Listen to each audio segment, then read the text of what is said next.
What's up, stationaries?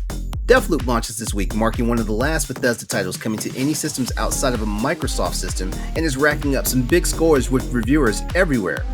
It's been almost a week since the PlayStation Showcase 2021 wrapped up, and while Sony brought the ammunition with them for the event, was it really what gamers were hoping for this year? Hackers are ruining things for fans of LittleBigPlanet titles on the PlayStation 3 and PlayStation Vita systems, which has forced Sony to take definitive action against them, but has also resulted in Sony hurting the overall fan base of the franchise.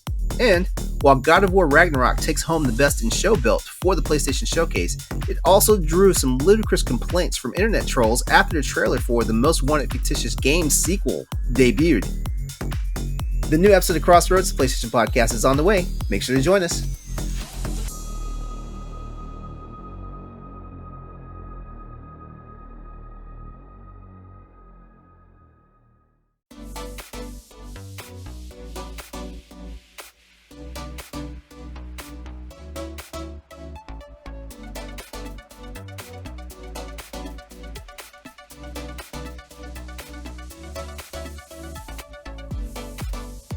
Hey everyone, welcome to Crossroads, PlayStation Podcast for Boss Rush Games. I am LeRon Dawkins, and this wouldn't be such a cool show if the rest of the squad wasn't here with me tonight.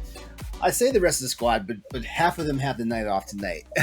Nelly and Austin are both out with the night off, but it's okay because our very own Chris True is back, and I'm hoping he brought some good snacks for us tonight. Did you bring good snacks for us tonight? I didn't. I left my tray of meat downstairs, so it's no. Keep your tray of meat. Keep your tray of meat. I'm only looking for like candy and that type of stuff. But meat is candy. In whose world? You know what? No. We're not. You gonna engage this early? We're not doing this. We're not doing this. All right, joining us tonight are two guests who are ready and willing to talk about PlayStation with us. So, our first guest, you guys already know him. He's no stranger to Crossroads. Please welcome back the MC of Nintendo Power Block, the enlightened and excited Eddie Varnell. Hello, everybody. Happy 20th anniversary to GameCube. Wait, is it GameCube or is it? Yes, today's the 20th anniversary for GameCube. It was released in July. I thought it was Luigi's Mansion was the 20th anniversary. Nope, Nintendo. It was in Japan because it released on September 14th, 2001 in Japan. We got ours in November, but for its initial release, it's 20 years old. Okay, all right. Well, actually, the most resilient system of all time. You know what? Actually, that was the last Nintendo system I bought at launch because I had a GameCube at launch. Ah, yes. I got mine like a year later because I don't think the black one was out yet for America. So in like sometime in 2002. No, I got the black one. That's what I got. I got the black one. Yeah, I don't think it was out when the purple one released. Yeah, I remember getting the purple one when it first came out. When it first came out, okay. I thought there was always the black and the purple, and then silver came out like a year later. I think that's the way it was. I don't. Maybe I would have to look for the color. I know the purple one was out because they was heavily using that one to show off the system, and then later on, when the jet black got popular, everybody was buying that one. Mm-hmm. Yeah, I had a launch jet black one because I didn't want the purple one. I remember going to Best Buy to buy my GameCube because it was the first game system I bought on my own with my first job. I was lifeguarding, so I was like, I guess I'm going to spend this money on shit I don't need. So I bought a GameCube. Wait a second. You were saving people's lives at one point? I mean, they allow me to teach children now, and I worked at I went in the water like 2 times. Yeah. All right. Yeah. So, Google, Indigo and Jet Black were the release colors. Mm-hmm. A year later, Platinum Limited Edition came out. Okay. Yeah. All right. We weren't even close with the names of those. Indigo. Yeah, the purple one. It's Indigo. It's purple. It's fine. All right, and that disembodied voice that you hear right there, that's our guest filling in our fourth chair's position tonight. Yeah, well, not our fourth chair. I'm sorry, because Chris has the fourth chair. He's in the hot seat. Everybody, welcome Jacob voted most likely to leave his squad for dead in Fortnite. Lelesch to the scene tonight. What's up, Jacob? What's up, guys? Hello. All right. So, you know what, Jacob, this is your first time on Crossroads. So tell us about your pedigree, your adventures in PlayStation. Tell us about the gamer you are. So, I was one of the weird kids early on. I didn't have the PS1. Mm-hmm. I was introduced to PlayStation 2. I had the 64. I still have one. It's over there. But of course, the PS2. I don't think anybody will argue this is probably the best system ever made. The PS2? PS2 has to be the best. Yes. Yeah. Arguably. I mean, just arguably. I don't even know. Arguably, I'm seriously. It was top of the line. It had everything, the best stuff. There was an expansion port to that. There was. And First then the system game, use internet. Yeah, the amount of games on Wait. No, it wasn't. Insane. No, it wasn't. No, it was the first game you could play over the internet, because I think the Dreamcast went online too, didn't it? That's my bad. Yeah, but the Dreamcast did have online games. Phantasy Star Online. Did that we was had this discussion on this show. I thought it was the PS2 because I thought it was SOCOM. No. SOCOM. SOCOM was the first PS2 game that had online capabilities, and that was followed by Final Fantasy 11. 11. Yeah. But naturally we're on the Dreamcast 6 now, so I ran up my family's dial-up. And EverQuest Online on the PlayStation 2. Let's go. I remember that very fondly. And I had the PS3, and I kind of fell off. Real hyped for PS5, though, and we'll talk more about that later. They have definitely called me back home, so to speak. Country roads calling you home, taking you home. All right. Well, cool. So wait. So, what's your favorite video game system overall? It does not have to be PlayStation. I know we're on a PlayStation show, but it does not have to be PlayStation. If you feel it is not PlayStation. Now, because of the age, it has to be the 64. I remember playing that with my mother, my brother. I'm GoldenEye all day long. Mario Kart. Like I said, I have one. It's sitting over here. I have a bunch of games. Of course, I have the NES and Super Nintendo in box. Of course, you can't have it loose. But 64 has to be the god tier. But I think it's just the age that it came out for me. And I remember going to the New Market Mall. Oh my God! Buying. So anybody who's doesn't know, but anybody around the Hampton Roads area, the New Market Mall, buying a 64, and then my mom asking my brother, "What game do you want? You can pick one." And him saying GoldenEye, and I was in my head. I remember this, and I have to be like, I don't know. You can look up the age 64 came out, but I have to be like 10. I have to. You were like 6. Was I like 6? Well, it was probably a couple years after. I don't think we got it brand new. Gotcha. So it might be like 7, 8. And I remember to this day that she said GoldenEye, and I was thinking in my head Golden Axe, and I didn't like that game. And I was like, oh, I don't want that game. I remember thinking she was talking about GoldenEye was Golden Axe in my head. So wow. That's a very vivid memory. That's a whole different system. Yeah. Well, I was like really young, and I just remember that, and I'm like, Golden Axe? I didn't like that game. I don't want to play that game. And I remember throwing a fit I don't even know what store it was. Throwing a fit over this. If it was in New Market, it was probably Software, etc. It probably was. I know it was a weird store. Like I know it wasn't like a game store or something like that. I just remember the store, and they had a whole bunch of stuff. It was looked like a Radio Shack in my mind. It might have been a Radio Shack, or you might have been in the electronics department of Sears. It could have been. Actually, it could have been. Wow. The way you described it, you were in the back alley of Sears. God, I used to be such a mall rat. Jeez, I used to be back and forth between Coliseum, Patrick Henry, and New Market. Wow. Oh my God, I used to be because they had arcades, and that was my thing. Yo, That was LeRon my in the fucking thing. Dance Revolution.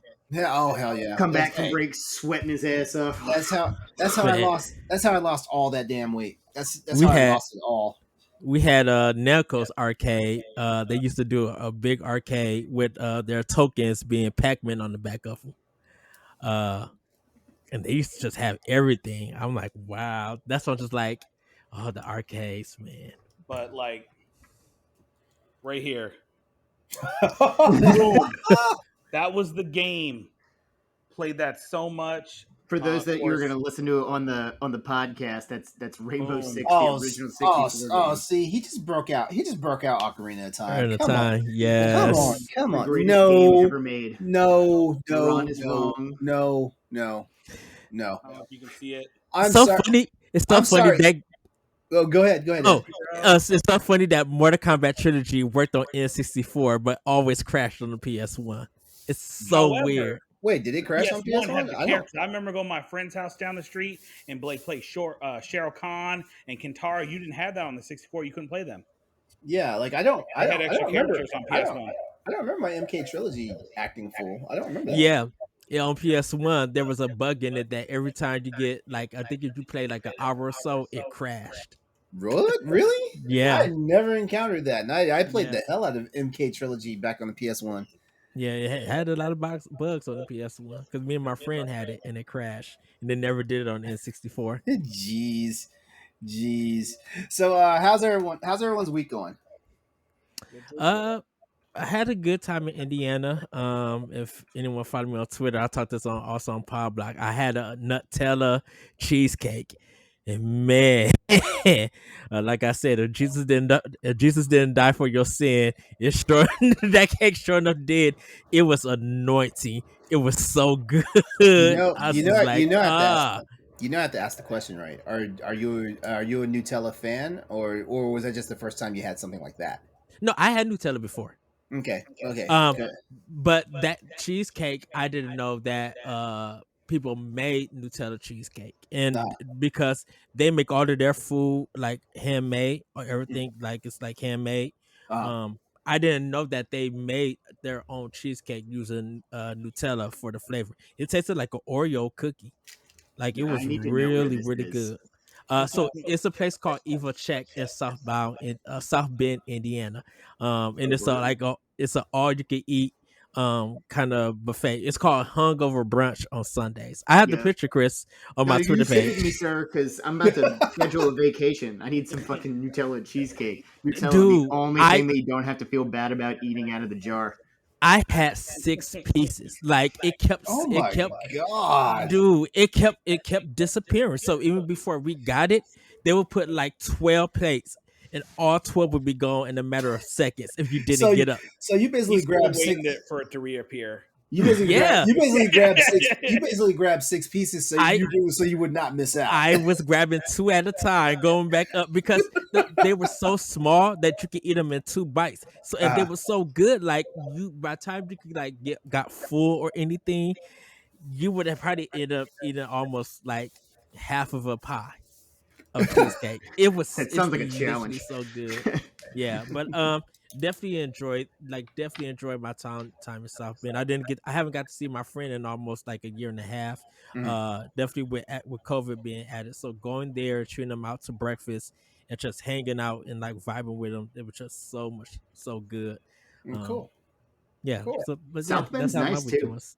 How about my sister used to, because where Notre Dame is at, my sister used to go and twirl at baton competitions up there because every other child that my parents had is more athletically gifted than I am. So my sister's an international baton twirl. My brother's like an ace baseball player, but we used to go to South Bend all the time. Man, hey, Chris, don't count yourself short. You're like a world renowned fire stomper. Fuck you. Wow.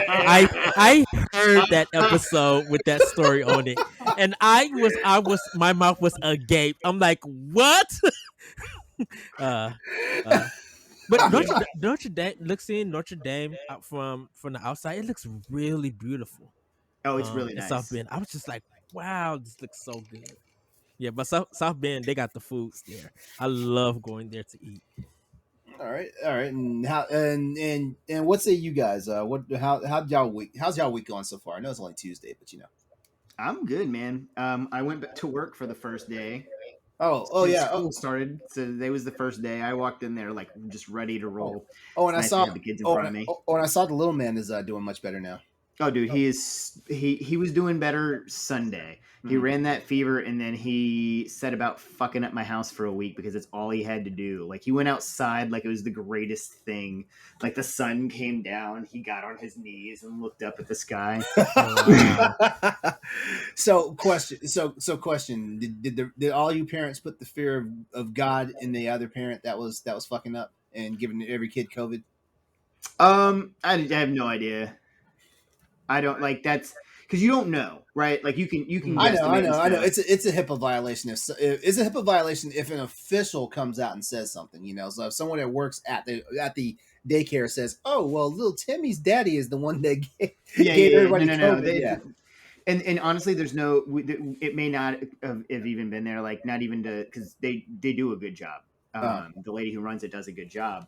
But I also work in a school, so it's I could have just as easily brought it home and not known. Yeah, well, it's one public health crisis after the other. This is why I'm glad Uncle Joe is like telling people like, look, like get vaccinated or that's your ass.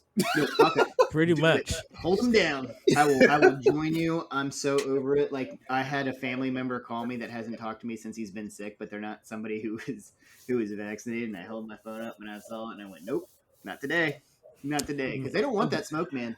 They really don't. Yeah. I was telling you, Chris, like at my job, people have been rolling in getting the vaccination. Like they are not playing. They've been rolling in to get.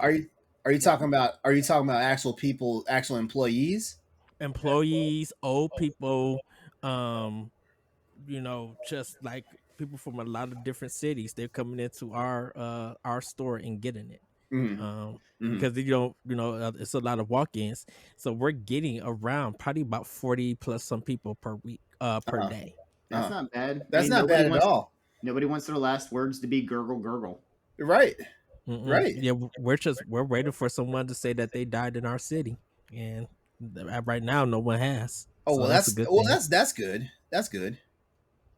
Yeah, I actually, before we move on, I guess I read a story written by a mortician who was taking in COVID bodies that are unrecognizable because they bloat, and they were getting gangrene on the patches that they used to hold down the incubators. Mm-hmm. So not only does it really fuck up your lungs, but plastic surgery ain't gonna fix that. Mm-hmm.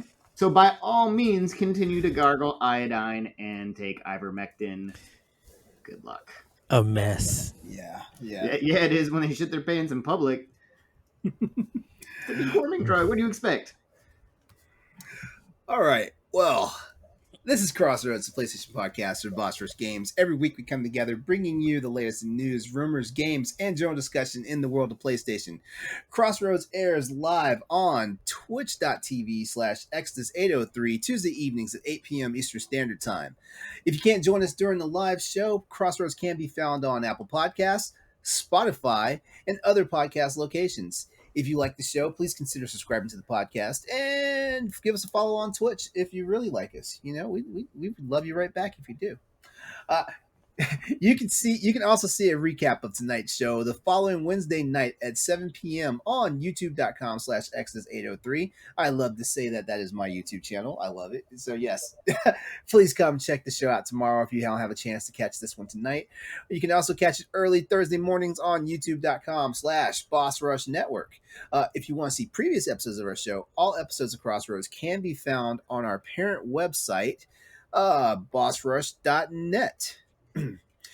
While you're at the website, don't forget to check out our growing family of podcast shows, and remember to share, rate, and review us wherever you check out any of our shows. Wonderful, and we'd love you for it. You can also keep the chat with us and keep the conversation going over on Twitter at @PS_Crossroads, where we hold it down with more news, events, and topics. All right, everybody. What have we been playing this week? What's our week in video games been like? You know what? Jacob, you're our guest tonight. You go ahead and get started. What games you been playing this past week that holds you over? So we've mostly been doing Destiny with Mr. True over there. Uh huh. And a friend in Texas. And like I said, I've recently reconnected my 64. So of course I've been trying out some Rainbow Six and some GoldenEye. Yeah, so that's pretty much what we've been doing. All right, cool. All right, Ed, what you been playing this week? Okay, so Wait. Short disclaimer. Ed is the person that will play 50 games in a week and will actually beat 40 out of those 50. How are you gonna blow that man's spot up like that? well, it's known He's because ready to roll. it's known because if you literally go back to some episodes of Crossroads, you will see me having a list of like about 40 some games. Okay, Chris, just put this all in perspective, right? We did a year end episode, and Ed was the guest for our year end episode. So we talked about some of the noteworthy games. We talked about how many games we beat in that year, right? Mm-hmm. Nelly, Austin, and I were feeling very bad for ourselves because between the three of us, we didn't even have 10 PlayStation games beat. Ed had 37 beat on PlayStation. We almost turned around and made Ed the lead host for the show after that. Mind you, I host a Nintendo podcast. So hey man, you can't knock the old Nintendo. She does well. All right, Ed, what you got for us? What have you been playing this week? Okay, so for Series X, I've been playing Tales of Arise. Just dropped this past Friday. Truly a great game. It's becoming one of my Game of the Year nominations. It's just a fantastic role-playing game. The music and the voice acting is really good. Looks beautiful on Series X. Runs real smooth. It really feels like an old school Tales game, and its combat and its combos. It's so great. I think the only thing I don't like about it, they put the attack button on the right on the RB trigger of the Xbox. Instead of doing it like on one of the buttons and stuff. So you're pressing that button to do the basic attacks, and then X, Y, and A to do the special ones. And it feels weird playing the game with that. You would think that, okay, if I'm going to attack, I'll attack with right trigger or left trigger or something like that, and it doesn't do that. It's kind of weird. It's not remappable. That was my question.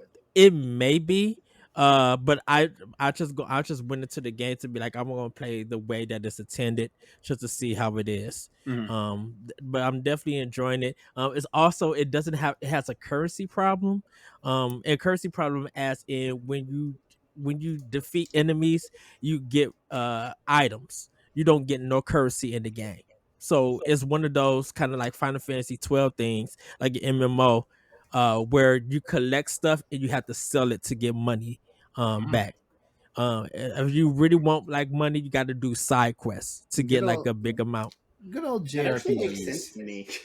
Right, like if you like take out a dinosaur on on like a street corner, if that's a thing, right? He's not gonna have change. He's gonna have like body parts and stuff. He may have a slingshot, but I guess when you explain it like that makes sense. But still, how many dinosaurs you seen on street corners? Well, this is the funny thing in past Tales games before this one.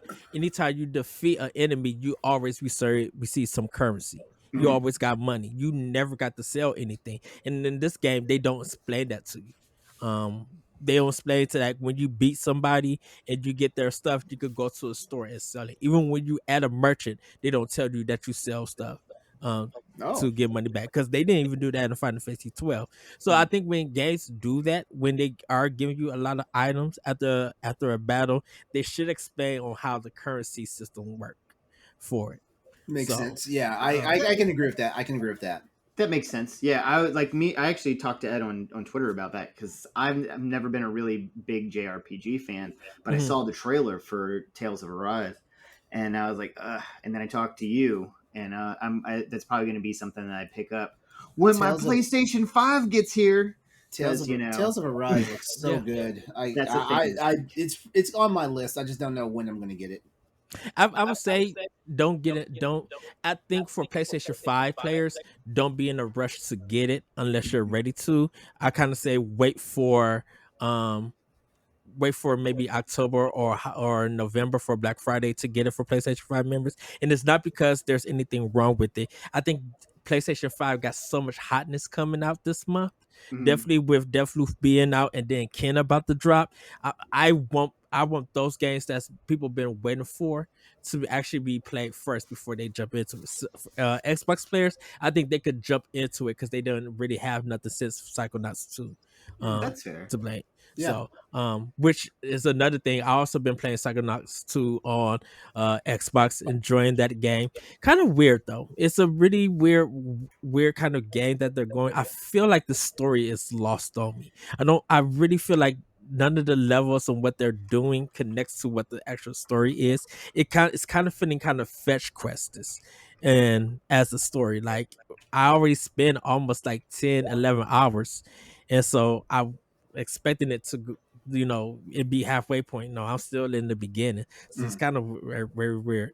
I finished Lake on Series X, and I'm about to hopefully for the next 2.5, 3 days jump into the trilogy of Dead Space. I got that all ready to go on my Series X, so I'm going to be playing all 3 games straight. Oh, I can't And wait. finish I it. can't wait. Next month is October, and that's going to be my month-long stream, like the entire Dead Space trilogy. I have Dead Space, and I have all the DLC. Ooh, that's Yeah. nice. Are you doing PC or PC. PC? PC. Yeah. I got an RTX 2080 Ti. Like I'm gonna mod the hell out of that bitch and play it. It's gonna look nice because this is gonna be probably the last time I play Dead Space trilogy. Before the Dead Space Remaster. remake comes out. Oh, Yeah. dude, that game is going to be amazing next year, and I hope it's delayed until October. Like I want it to be October's You want game. to be a Halloween game? Yes, it That'd be looks. pretty cool, actually. That's Yeah. too. But that's so far away. Hey, I- I'd rather it be perfect than come out early. Yeah. Yeah. That's Yeah. fair. And then for Switch, I've been playing Streets of Rage 4, doing the survival mode, trying to unlock everything for my characters, enjoying that, like spending like 3 to 4 hours playing that because it sucks you in, getting far in that. And then super epic, the entertainment war, where you're a raccoon riding llama defeating pigs. I'm sorry. I need you to. What is this game called? It's called Super Epic, the Entertainment War. Yes. These pigs have a monopoly over video games, so they kind of, hypnotize people to give them money or do microtransactions. But there's a raccoon who loves old school gaming and arcades, so he still got the old school consoles, and he on Jesus a Christ. quest. Somebody was trying to make a point. Yeah, Yeah. he's on a quest to stop these pigs from trying to have the monopoly over them. And there's one boss who's a vampire who does the vampire talk from Castlevania Symphony of the Night, the intro when you're fighting Simon Belmont. It's funny, and you're beating people with lamps and banjos and the keyboards thrown as things, and you're just riding this llama, and it's so funny, but it's so fun. And it only paid Oh, about like $4 for it. It's a I need it. Metroidvania, and I'm like, this is amazing. And it came out 2 years on Switch and didn't know nothing about it. So, and then Indie man. All right, Chris. How do you top that? Yeah, I don't know how you top raccoons riding llamas in With- any fucking conversation. but I Killing know I things need to with play banjos and keyboards. yeah. Oh, and also Super Metroid. I'm playing. Nice. But that's it. It's like Deliverance meets Guardians of the Galaxy, I guess, except for llama instead of tree. This week, I started God of War because I never actually finished the I think it was 2018 God of War. Yeah. And I finally got a PlayStation, so you guys don't have to hear me bitch about it. It is on No, the now, way, so now we're just gonna hear you gloat about how you got a PlayStation finally. Yeah. Oh, I got a PlayStation. every time, hey guys, if you don't have one, you're not as cool as I am. No, it's not true. It's a pain in the ass to get it, and like honestly, seriously, here's my tips for anybody who is trying to get a PlayStation right now. Listen, children, while I tell you. Download the Hot Stock app. Follow every single PS5 stock update Twitter page there is and cut the alerts on for them. My shit went bananas, and I logged in and I got it straight, like pretty much straight up after I did all of that. I think it took me 2 tries. Yeah. So I mean, like that you should not have to do that, but you know, we were on quarantine and I was bored. Well, you know what? I'm just gonna go ahead and say, congratulations, man! You finally got one. Hopefully, your wife doesn't murder you when you misplace her Assassin's Creed Valhalla files. Oh, dude, she was. This is why you hang on to the PlayStation 4. This is why you do that. Yeah, but the PlayStation 4's got to pay for the PlayStation 5, and just it's a thing. Wait, is it a 4 or 4 Pro?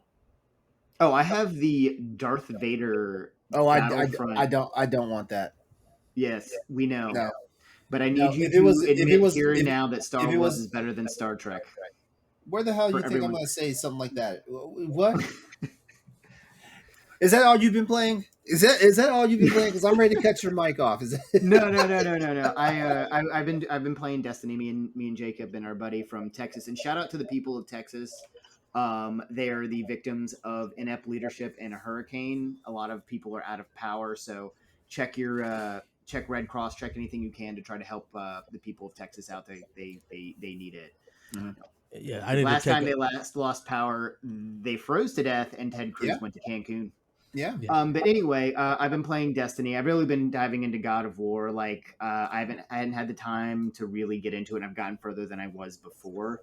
Mm-hmm. So I'm really, really getting into this story because I'm super excited for Ragnarok, and I'm super excited for our conversation tonight about the showcase because we'll leave it there. Oh, we're going to have a discussion about GOW.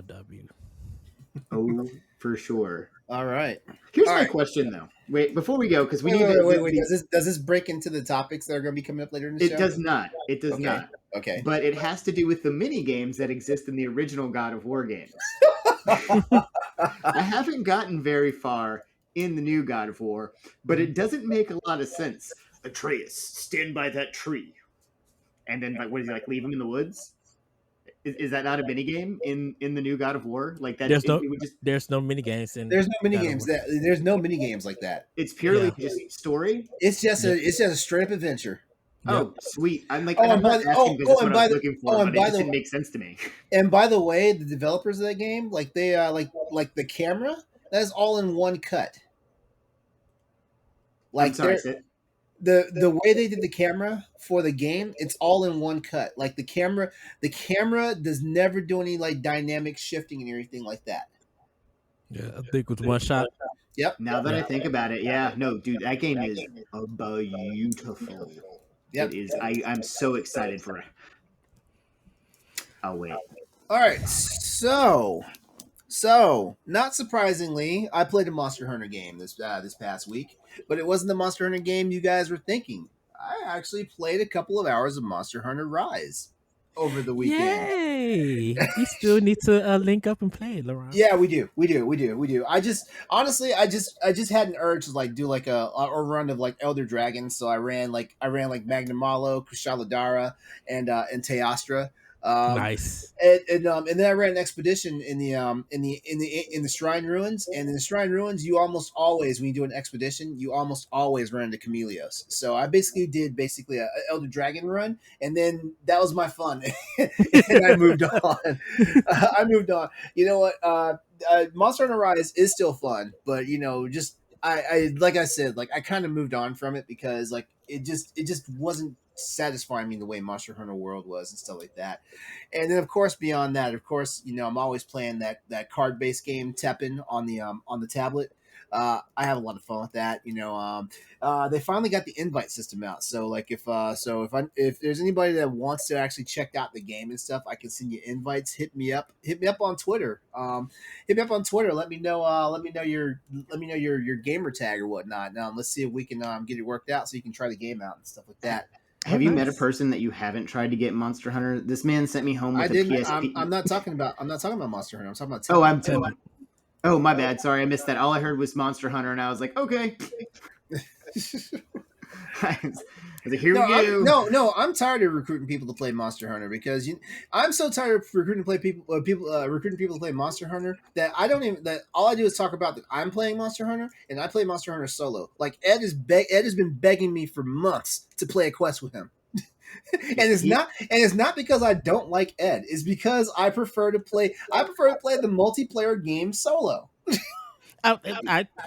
I played the game solo too. I was just like, hey, I want to link up and play. And when you were streaming it, LeRon, I always tuned in to watch it. I enjoy your streams. I like what you play. Yeah. Well, he wasn't trying to shove a PSP with a Monster Hunter 2 at you all the time. Hey, you should play this. Oh no, all I the time. I got tired of it. Even when people did want to play it, they didn't want to play with me, and I took offense to that. So I was like, okay, fine. Like I'm not gonna tell you guys about how good the next Monster Hunter game is, and I'm just gonna play it by myself. Taking his ball and going home. Exactly. But that's everything I've been playing. Good selection of games, guys. Cool. Like there's some stuff to talk about. Hopefully our audience is listening today. Like they've got some ideas on games they want to play and stuff like that. And we're gonna go ahead and move on to our next topic, which is the food topic for the night, which is what's on your PlateStation. So okay, Jacob, you're new here, so let's I'm just gonna do a quick breakdown of how this goes. Basically, it's the food talking topic. That's all we do. We talk about it.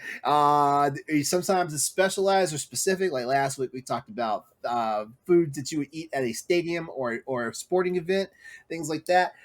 This week's PlayStation topic is what is your Netflix and chill snack? Yeah. I know some minds already went to the gutter with that one, but you know what? I'm not even going to preamble this and give it a nice little story or whatnot. When you're having a night on the couch with Netflix or Hulu or whatever streaming service that you want to do, you Good, know, clean fun. Yeah. All American fun. What is the one snack that you like? The one or two snacks that you like to have with you? You know what, Chris? I'm gonna let you go first, so you can just go ahead and get it all out of your system. Get what out of my system? Because my mind's not in the gutter, sir. I prefer anything that is trolley, like the trolley gummy bears, like not gummy bears, but like sour bright crawlers. I've never met a sour bright crawler I haven't liked, and like it's been a thing of mine since high school. And just Jesus, my kidneys probably hate me, but I'll get like 2 Red Bulls, pack of candy, and then melt my teeth and my body. Dude, if you like sour candy, you gotta get on board this. What is that? This is Sour Strips candy. The anointings. Yeah. Send me some. I do like, and since you brought the sweet, I do like spicy stuff too. Mm-hmm. With the exclusion of that fucking chip, the 1 chip challenge, I did that. I wouldn't wish that on my worst enemy. There is video. That may have been my fault. He was like, no, you got to try it. And I was like, nah, it was $7. Don't tell my wife. Yeah, I was about to say that too. Wait, $7? Is there literally like 1 chip in the bag? Yes, the chip is this, big. It is money you pay for pain and punishment. I was in pain for like an hour. Like my stomach just didn't sit right. It was like eating itself. So LeRon, on our display, it has a warning sign about everything before you buy the chip, and it lets you know that on mine. Yeah, on our display, it has the warning for it. Genius of that. Like for a minute, the marketing genius. You're selling 1 chip for $7. That has to what 50 cents. Yeah, no, it's for dumbass Americans that are like, oh fuck yeah, I can do it better than you. That's how I caught on fire. Sir. It's for all those hold my beer motherfuckers. Yep. Yeah, out there doing like the milk crate challenge and shit. I can do that better. That's all I got for you. Well, okay. Hey man, I keep it interesting. If nothing else, anybody who listens tunes in just to be like, I don't know what the fuck that guy's gonna say next. Ed, what's your Netflix and chill munchies? So if I'm doing like a movie, whether it's on Hulu or Netflix, I will do a gyro and I would do some Chinese food. So lo mein chicken, I would. If I'm doing like a TV series, I usually do like the lifesaver gummies, or I would do Twizzlers, pull and peel. They gotta And be pull then and peel. Speaking of Twizzlers, one of my clients that we do IT work for, like I went to their office to do just a random it was like a real quick patch for a couple of their computer systems. They had a bucket of the rainbow Twizzlers in there, yeah. and now I have to take my ass to Walmart and get a bucket of rainbow Twizzlers. Oh, that must be new then that they're selling it as a bucket. I know they sell it in a pack. I didn't know they did it as a bucket. Yeah, they sell in the whole bucket. It's like $6. Oh, According to wow. them, it's like $6. So yeah, so yeah, and everyone knows I kind of got a thing about Twizzlers. But here's the thing about it though, like these aren't like the traditional Twizzlers. These are more the candy Twizzlers. Oh, actually, no. I'm sorry, the candy Twizzlers as opposed to the other candy Twizzlers.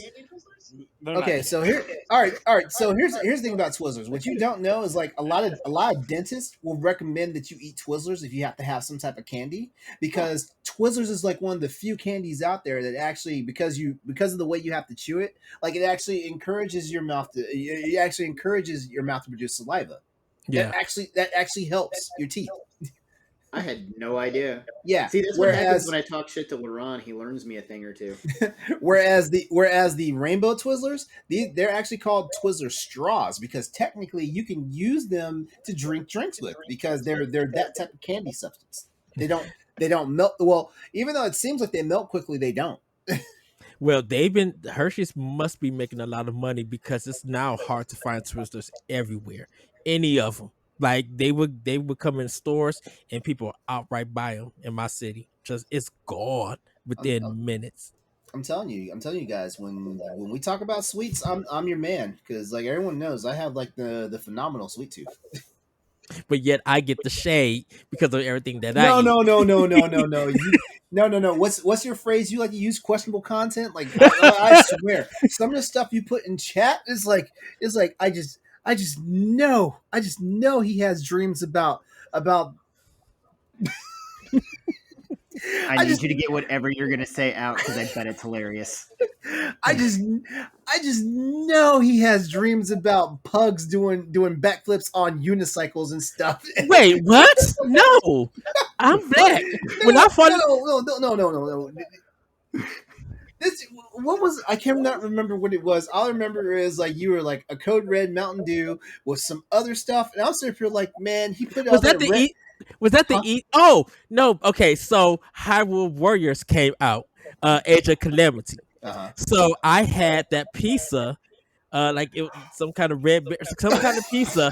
I had a Code Red Mountain Dew, because the theme was red, because of the Hyrule Warriors Age of Empire was all red. So I made it a theme. And LeBron seen that, and I was like, his system is steeped in like cheap pizza and red number 43. That pizza was $50-some. I spent $60-some. No, I spent $80-some that day. And it showed up. Yeah, you spent all that money in that collector's edition Hyrule Warriors, so you only had like $4 left to buy a pizza in Mountain Dew. You went and got some 7-Eleven pizza. I'd rather have a 7-Eleven pizza. Hey man, there's nothing wrong with pizza last week. I mean, any pizza's better than Little Caesars though. But that. Hey, don't you knock Little Caesars? We've been crushing some Little Caesars on games. Wait, who's been crushing? Who? It's next to my house. Ed, we're teachers. Ed. We don't make money. Ed, please. Budget. But nothing's worse. I was at Kroger yesterday. Kid you not, they're selling frozen Chuck E. Cheese pizza.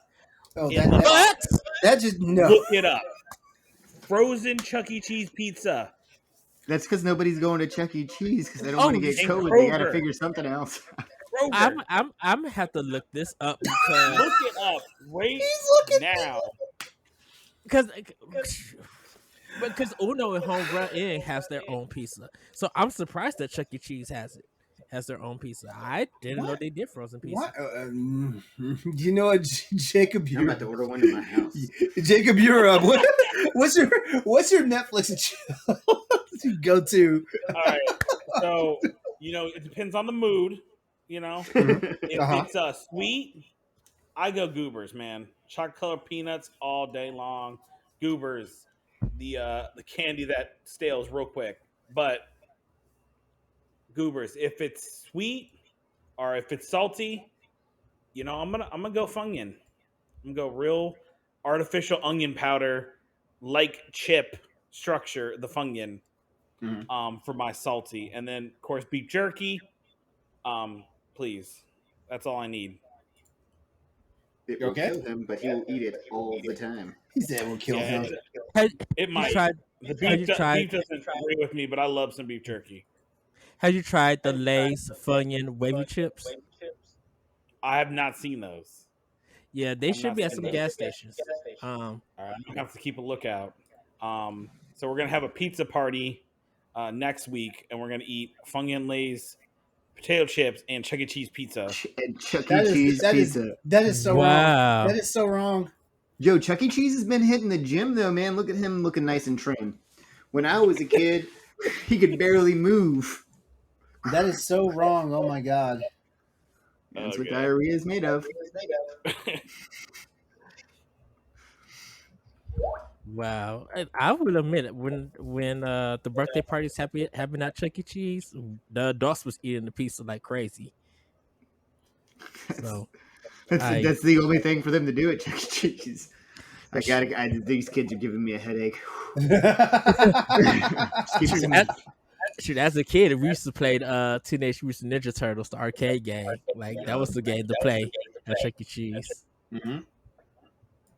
See, this is how these things get going so long. Somebody brings up something like off the cuff, like Chuck E. Cheese frozen pizza, and everybody's like, "Yeah, this is so this is so damn random." I mean, for real, it really is. It's too random. That's weird. Why do we have Austin's name card showing up right there? There we go. I'm sorry, there was a slight difficulty on this stream. Like Jacob's grid got like super small. It was looking like mini me up there. There we go. All right, it's fixed now. All right, so I guess it's Jacob. Was that everything as far as you go to? Because I think we got on a tangent for a second there. We did, just a little bit. All right. Nobody saw Chuck E. Cheese frozen pizza coming. Yeah, I sure as hell did not. That was my bad. All right. Well, as far as my Netflix and chill, like I'll do it like you guys do it too. Like if I'm doing like a movie or something, like not like I said, I've got a sweet tooth. So if I'm doing a movie or something, I usually got like like a pint of ice cream, and right now it's been the Talenti caramel cookie crunch one. Oh yes, yeah. Those Talentis are good, man, and those containers get a good seal on them too. Like whoever made the Talenti containers is a genius. Those things are great. For real. Bless the 2-for-7 sales that go every week. And then if I'm doing like a TV series or something like that, usually it's like some type of like, I hate to admit this, but I will get the family size bag of nacho cheese Doritos. Yeah. And it won't last 2 whole episodes. So if I'm on the binge, like I'm just being a fat ass, Is that also your Star Trek snack? Actually, you know what? I've watched so much Star Trek now that I don't even need a snack to like go for it. I just put it on and just watch. But when I'm doing something like a Marvel show marathon or something like that, like usually I've got some type of salty snack. I mean, normally it's Doritos. Nice. Yeah, Hannah brought home some like sweet and spicy Doritos, and I like shit. I don't really like Doritos, but those things are really good. Wait, you talking about the sweet chili ones? Yeah, the purple bag. Oh hell yeah! Bag. Yeah, I have to pace myself with those because like I will. There's just too much going on with that bag of chips. They have a cheddar cheese Doritos now that's out that my friend let me taste. I'm like, ooh, this tastes good. It tastes a little bit like Pringles, but it tastes really good. Mm. Well, there you have it. I mean, it's Crossroads. Of course, we're a bunch of fatties. Of course, like that's all we do. We talk about questionable food like Chuck E. Cheese frozen pizza. Come on, guys. Questionable. Guys. It has a cartoon mouse on it. How can it be bad? Like now, and here and now, I know you guys are crushing Destiny sessions with Little Caesars. No, it's not Destiny. We actually play tabletop games. We actually tabletop game a lot together. So play basically, video games. So basically, the tabletop games just don't go too long because everybody's got to run to the bathroom. No. It's right next. It's right next to the table. So we just take turns. We swap in and out. I will not have Little Caesars slander here. If we're gonna talk shit about anybody, it's that racist ass Papa John. Okay, yeah, that's that. We can agree on that, but that guy's no longer affiliated with Papa John, so it doesn't even matter. And the pizza still sucks. Sorry, Papa John's fans. Whoa. You will not slander those papadillas, all right? Those papadillas are a gift from God.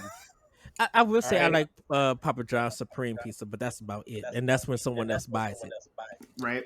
The only reason why I even tolerate Papa John's is because I love the banana peppers that come with the pizza. That's the only reason why I tolerate them. Yeah. Yeah, when I moved to New Jersey, I ordered a Papa John's pizza, and my landlords walked in. And they were like, "What the fuck are you doing?" All right. What is that pizza?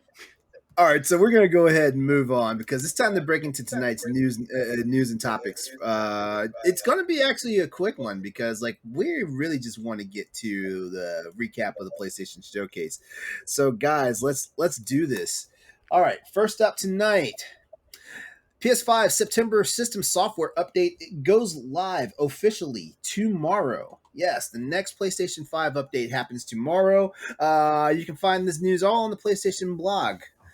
All right, so the second major PlayStation 5 system software update to all PS5 owners is happening tomorrow globally. So everybody that's a PS5 owner gets this update.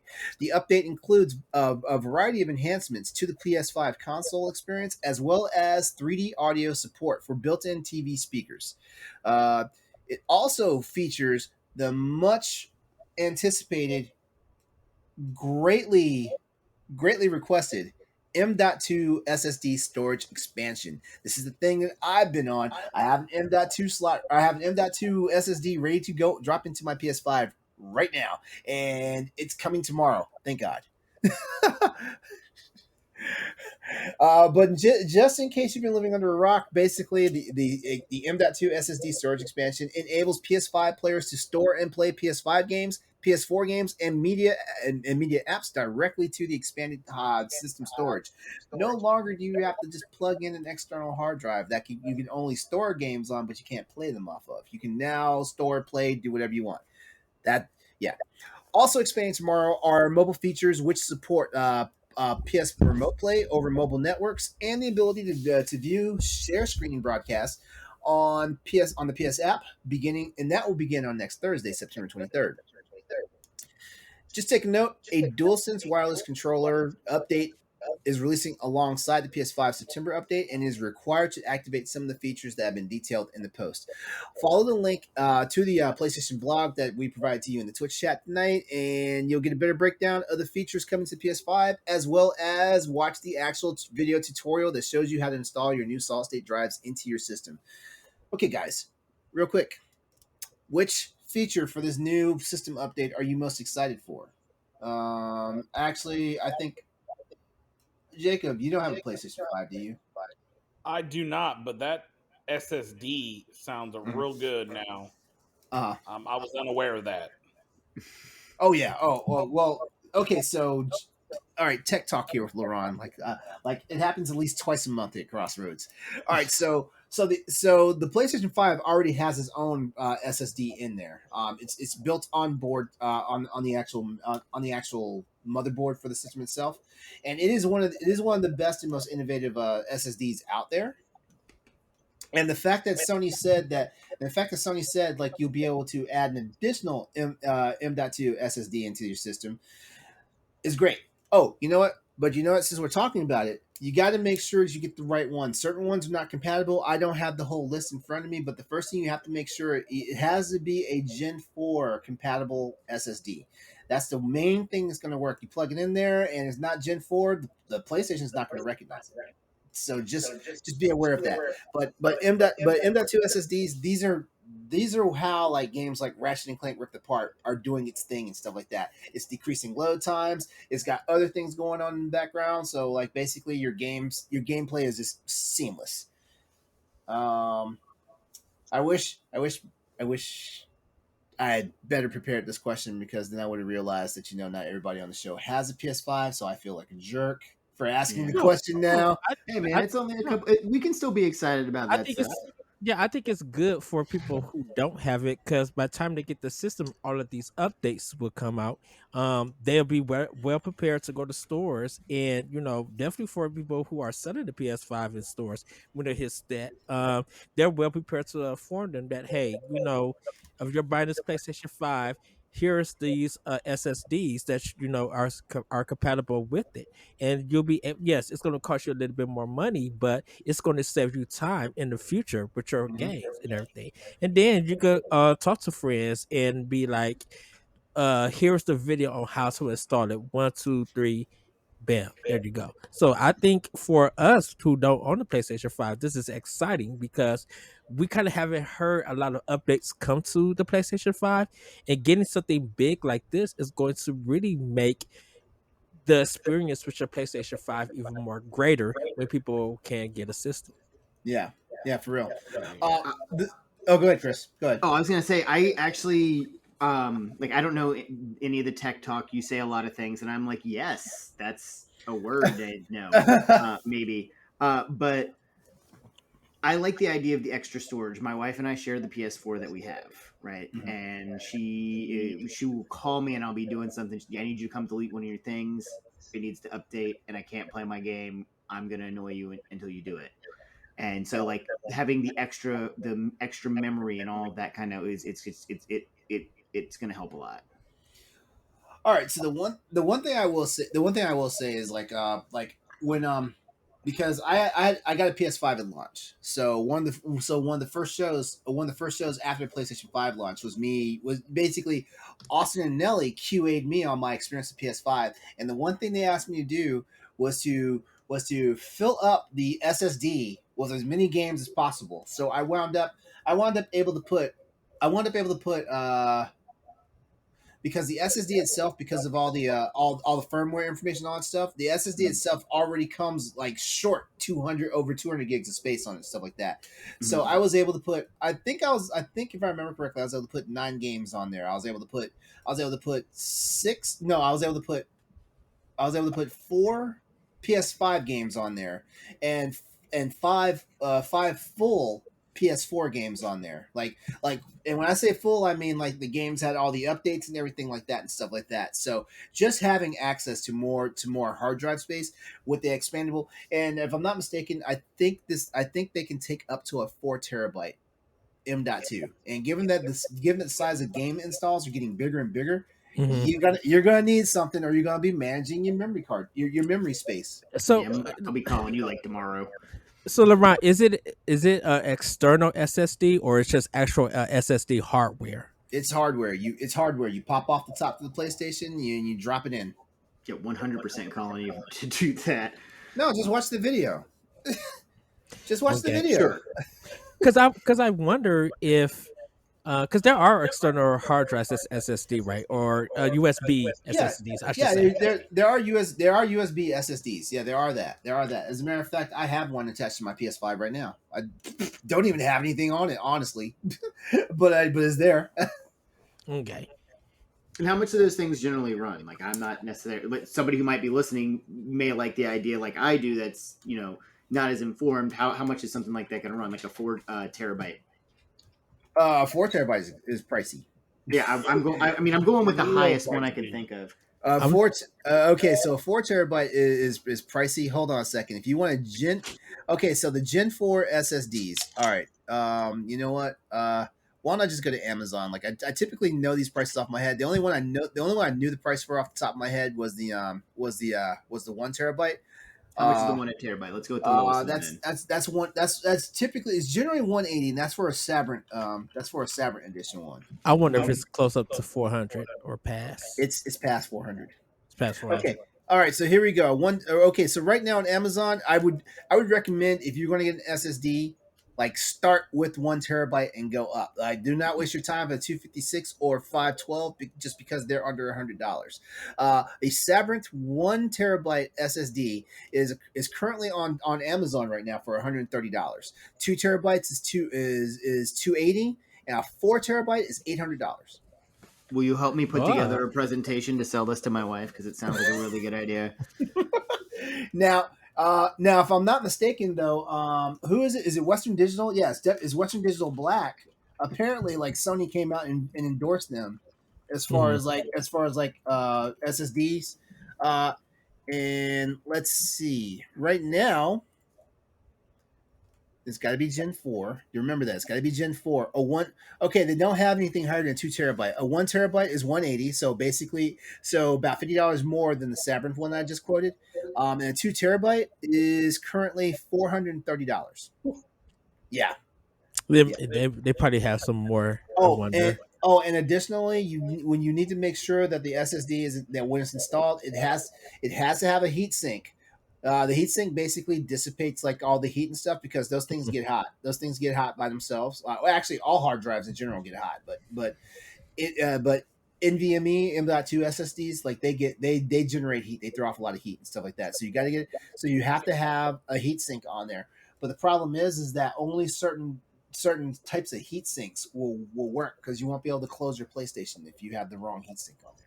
So, I think people gonna watch Digital Foundry. I know there's a video. I think people gonna watch Digital Foundry to like give reviews and stuff. And I think people probably gonna wait till Black Friday for sales for them. Okay, I can tell you right now, like hard drives don't go on sale the way you think they should. They don't. No. They don't because hard drives once you get past a certain size, like typically once you get outside the 2 terabyte range, now you're paying the premium for like the actual amount of storage that you're getting. Like 1 terabyte is entry level for everybody. I mean, like I said, do not waste your time buying anything under than 1 terabyte, especially for a PlayStation. Like most people would only buy a 512 for a brand new computer they build. And that's just to run the operating system because that's how efficient these things are. Your computer will run like it's brand new, like from day 1 to day like 7,023. Well, I think probably because of the holiday season and everything, parents are buying it and everything. And like I said, going into retail of PlayStation 5 is more available, and those like 1 terabyte is on a good sale. A lot of parents would go in and buy it. I don't know if people are going to get it now, but it'll be good.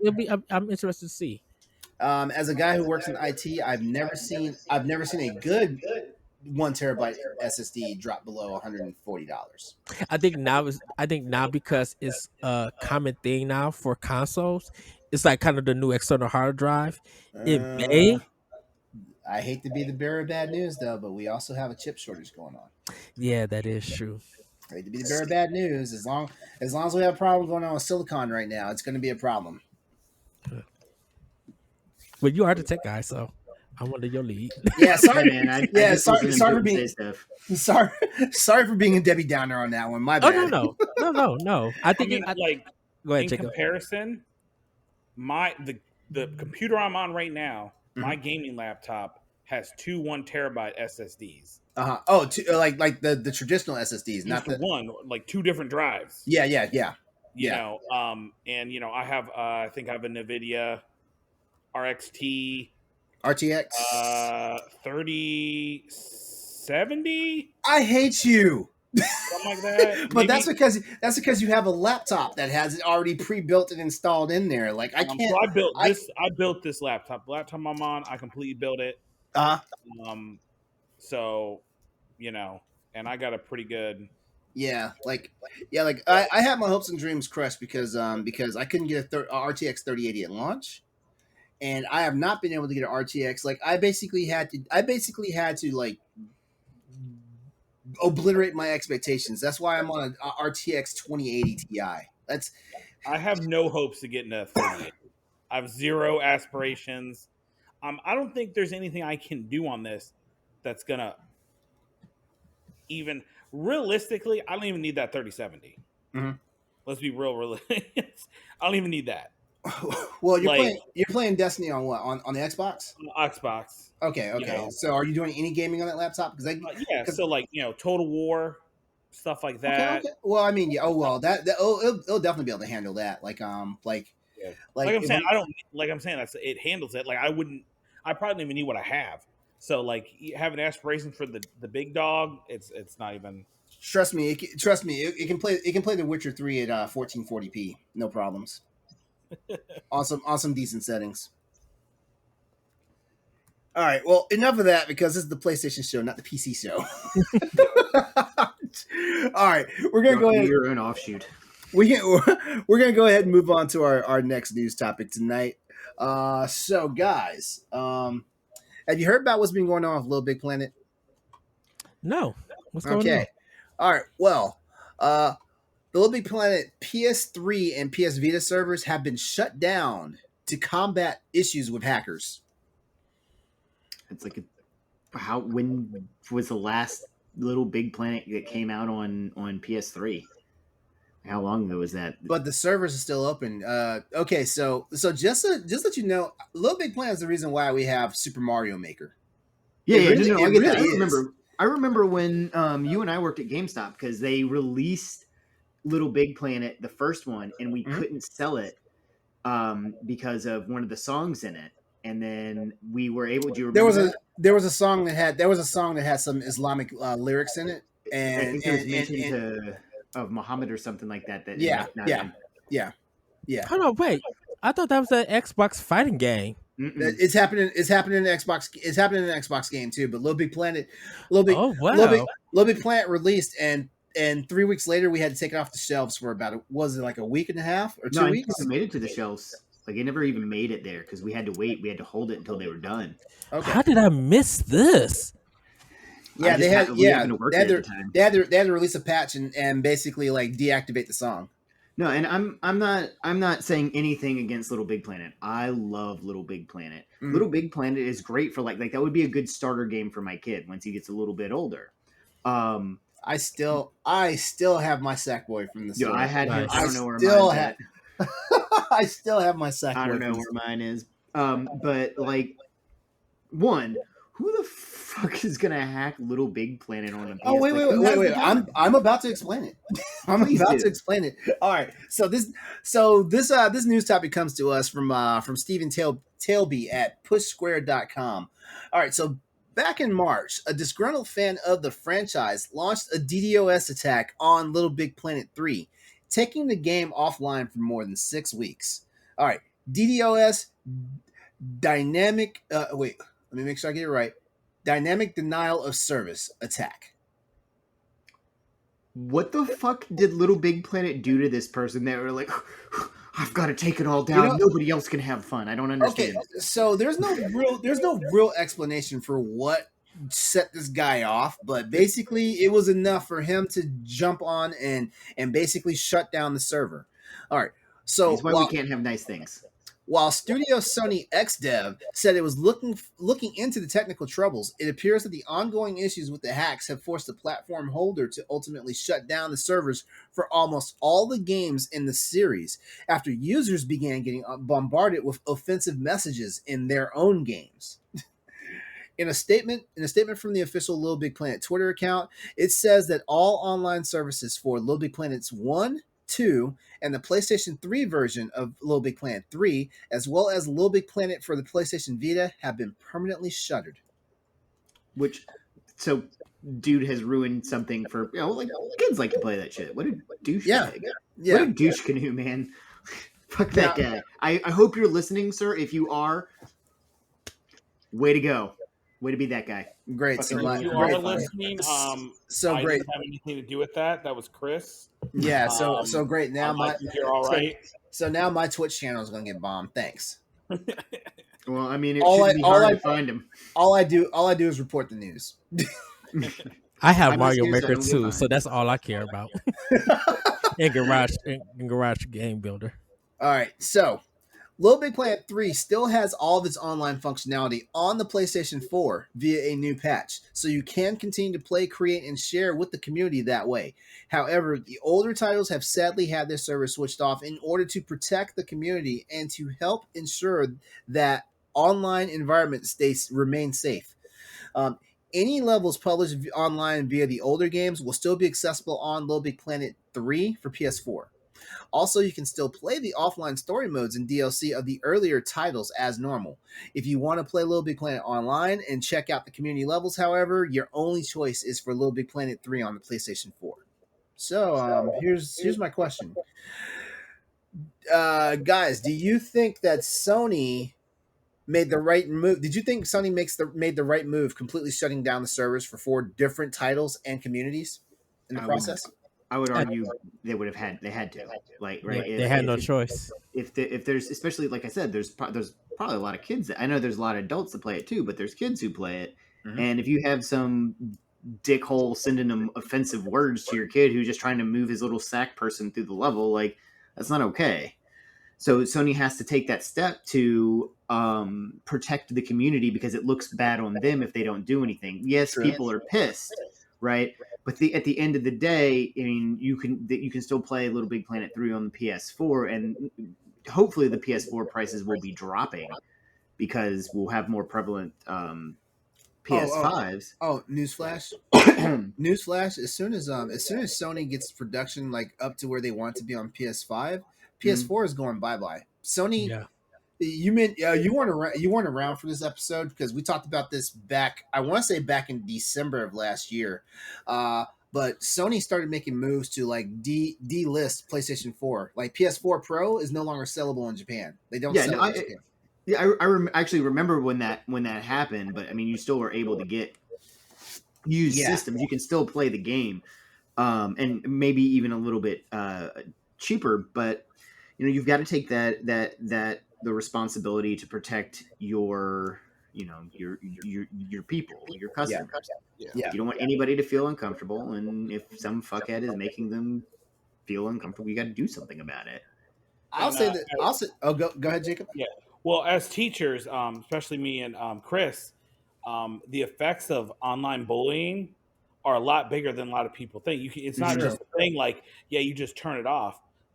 There's real instances of people even hurting themselves over online abuse. Yeah, Absolutely. You can just turn off the game. For example, there's read stories and like Warcraft, stuff like that. People being trolled so much that they hurt themselves. And like people are like, well, you just turn off the game. But if that's your we're all gamers here. If that is your escape from work, the real world, or whatever, you can't just turn it off, because that is the only way you unload your stress of the day. And so if you can't go there, where's that stress going? Right back into your life. So. That's true. Yeah, and people internalize stuff that they see a lot easier than stuff that they hear.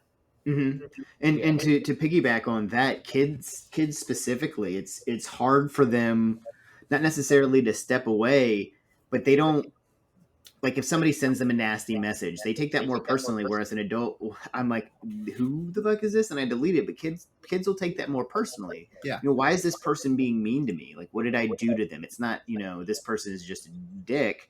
It's what did I do? There's an instance, right? There are real consequences to online bullying. There was an instance of a girl who committed suicide, and the girl down the street was charged with, I can't remember exactly what she was charged for, but online harassment, I think. It had something to do with her death, but so was her mom, because her mom was doing it too. Wow. Yeah. Is there something about online harassment they could be charged with?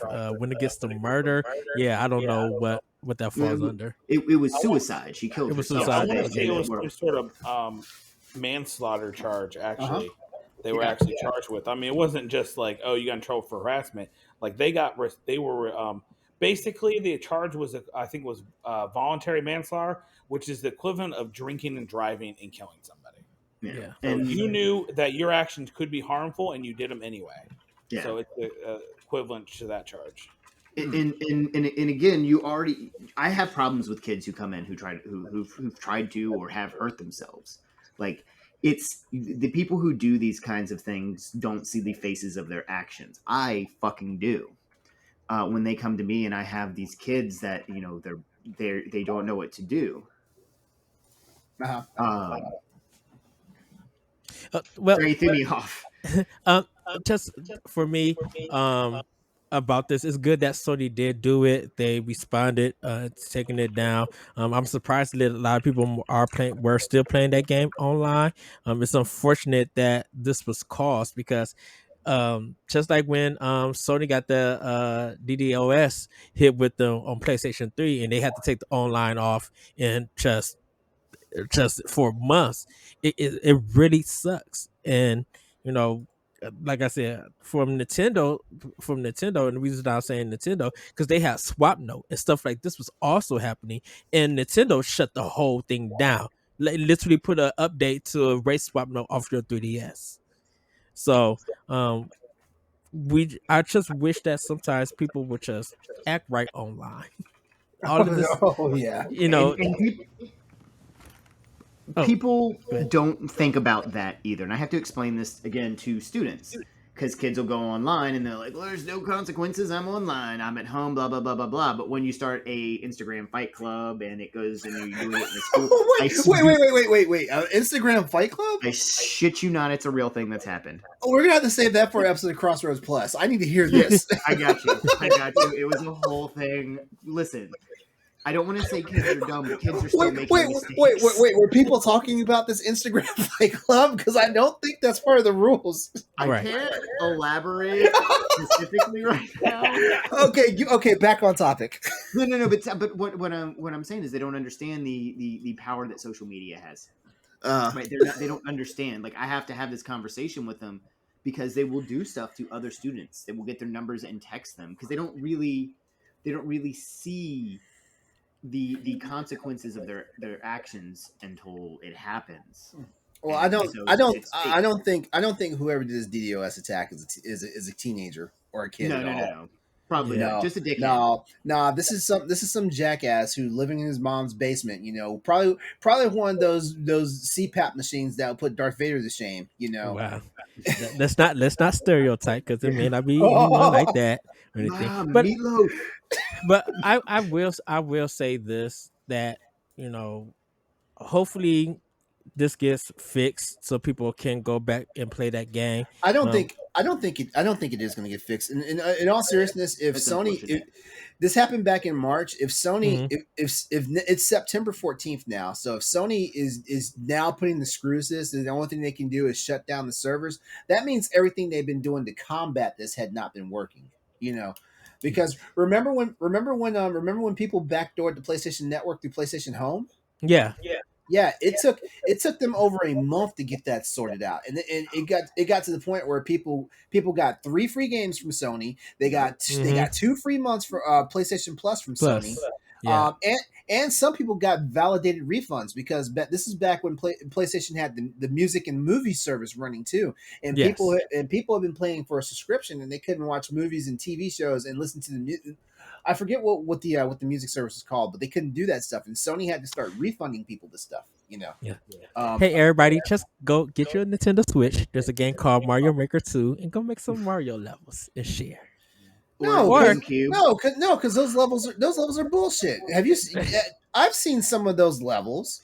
If I want to have fun, I'll just play I Want to Be the Guy. How about that? Instead, Well, they're not gonna play the other. What's the other Media Molecule game? That's out. Why would you do what that to Dreams? yourself? What Dreams. Dreams? Yeah. Why would they not play Dreams? Shoot, that game is hard to make a game, and I don't think kids are going to be making. But Mario Maker is easier for kids to play, make their own designs, and everyone can share and play. I can get down with that. Also, nobody wants to play I Want to Be the Guy. That game is fucking goes out of its way to kill you. Well, what do you think? You know what? I'm going to send you some links to. It's called Kaizo hacks. It's a thing in the Super Mario universe. Mm-hmm. Yeah, like this is what inspired games like I Want to Be the Guy. All right. I want to be the guy didn't inspire that stuff. I want to be that stuff inspired. I want to be the guy. It encourages you to have platforming skills, and I will leave it at that. Okay, you know how when you're playing like Super Mario 3 and you hit a random invisible block and it's kind of cute because it didn't kill you? Well, yeah, like in like a lot of these Mario Maker levels, like it's the entire level is an invisible block just waiting for you to hit it. And all I can say is it's not Nintendo's fault. It's the creators' fault who make these levels. So that's why I say it encouraged you to better your skills, and I will leave it at that. Well, that's true because also the level cannot be published unless you beat it You yourself. beat it, Yeah. right? All right, we're gonna move on because we'll talk about that crap all night. We're moving on. All right, so here are some new notable games coming to PlayStation this week, the 12th of September through the 19th of September. All right. All right, so September has a hosted. September is still rolling with the host of new PS4 and PS5 games they're releasing in physical retailers as well as PlayStation Store updates this week. If you did not already know, as of this recording right now, Deathloop is available on PlayStation 5 and the PC. Deathloop is the next gen first person shooter from Arcane Leon. Yeah, Leon, the award-winning studio behind Dishonored. In Deathloop, two rival assassins are trapped in a mysterious time loop on the island of Black Reef, doomed to repeat the same day for eternity. Also releasing today is a game called Kiwi for PS5 and PS4, which is a cute co-op postal puzzler, starring Jeff and Deborah, two small Kiwi birds working on in a whimsical post office. Yeah. Jeff and Deborah holding it down. I'm going to play that game. You sold it to me with kiwis, bringing in adorable animals, riding fucking llamas and kiwis doing things. You know how to sell me shit. All right, coming out tomorrow, September the 15th, is Cat Lateral Damage Remastered for the PlayStation 5 and PS4. A mess of a title.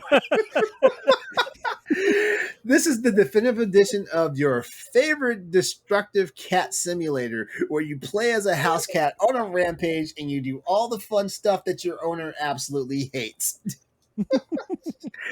And coming on September the 17th are three games. The first one is Origami 2 for PS5 and PS4, which is a third-person stealth game where you play as an assassin with the power to control the shadows.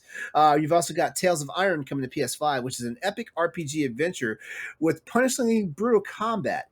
As Reggie, heir to the throne, you must embark on a perilous quest to reclaim your kingdom, explore a deceivingly charming world, assemble a brave band of companions, and you banish the merciless Frog Clan. By the way, Tales of Iron, like this. I've looked at the previous verse. This is a furry's heaven. That's all I'm gonna say. Cat Lateral Damage wasn't? No, because you're playing as a cat.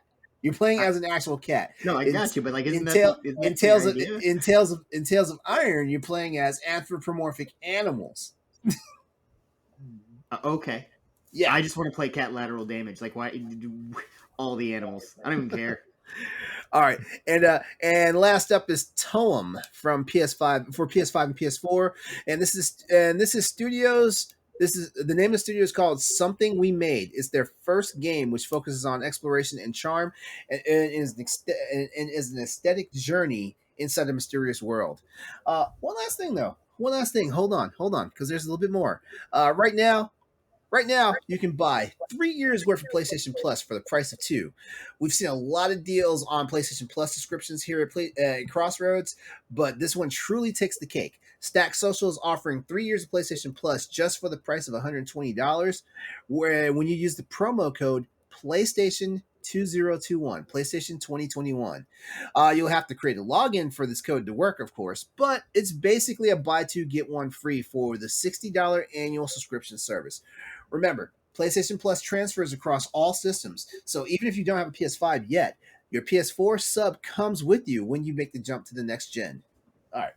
I already know what game Chris is most excited for. It was that Cat Lateral Damage. All day. Yeah, I'm gonna play the shit out of that game. My wife's gonna come home and be like, "What the fuck are you doing?" Remastered edition. Remastered edition. Yeah. Hold on. Cat Lateral Damage Remastered for PS5 and PS4. Oh, that I name. can't wait. I might make a commercial. I might make a commercial for it. I might Twitch it. You don't know.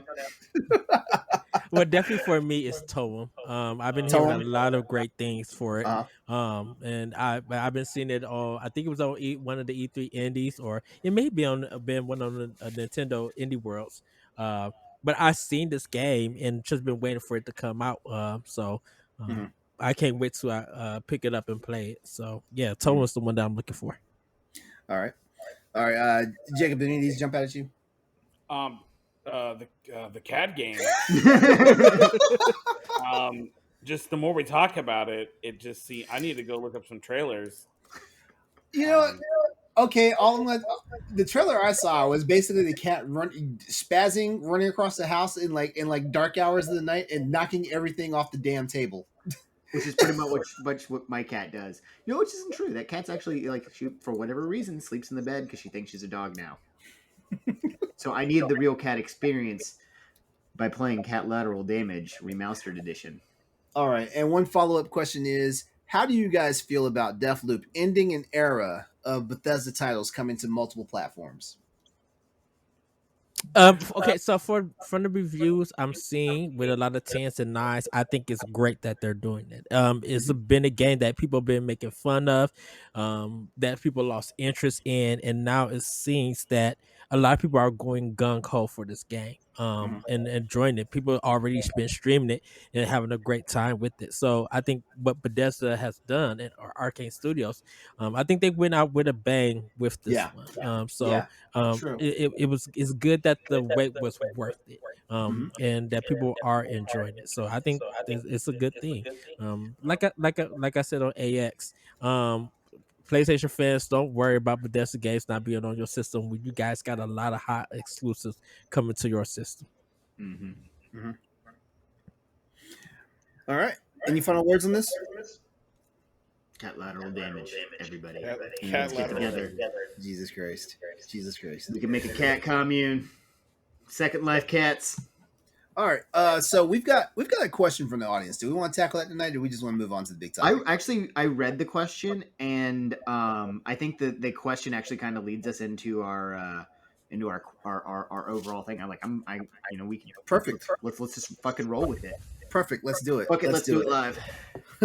All right. So we've got a question from the audience tonight here, and this question is from at DCDM99 from both Discord and Twitter. You know what? I'll just go ahead and spill the beans on this. If you guys know him, it's Dan Murphy from Nintendo Pal Block. He asked this question for us tonight. So the question goes: Microsoft gained a lot of traction during E3, so a lot of people who were on the fence between buying an Xbox Series or a PlayStation 5 start to lean towards Xbox. Do you think that this showcase helped Sony pull some of those on the fence towards them? It's actually a two-part question, so we'll ask that question first. Do you guys think that this showcase helped Sony's case for getting more attention to their consoles? Yes. No.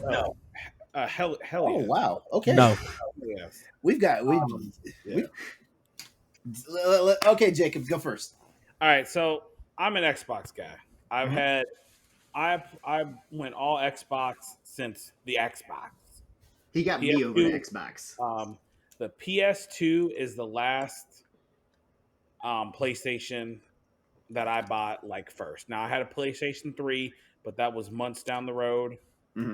Kind of an afterthought. So I've been Xbox since. Right?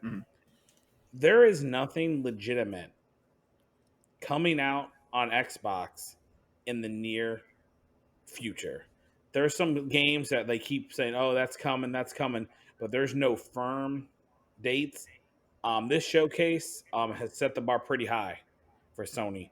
I am 100% going to buy a PS5, and we'll talk more about that later when we talk more about some of the showcase games, but I'm 100% buying a PS5.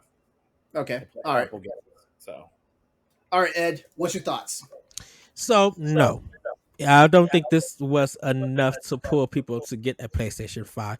This was used for some people to brag about PlayStation 5, to brag that they got games that Microsoft got.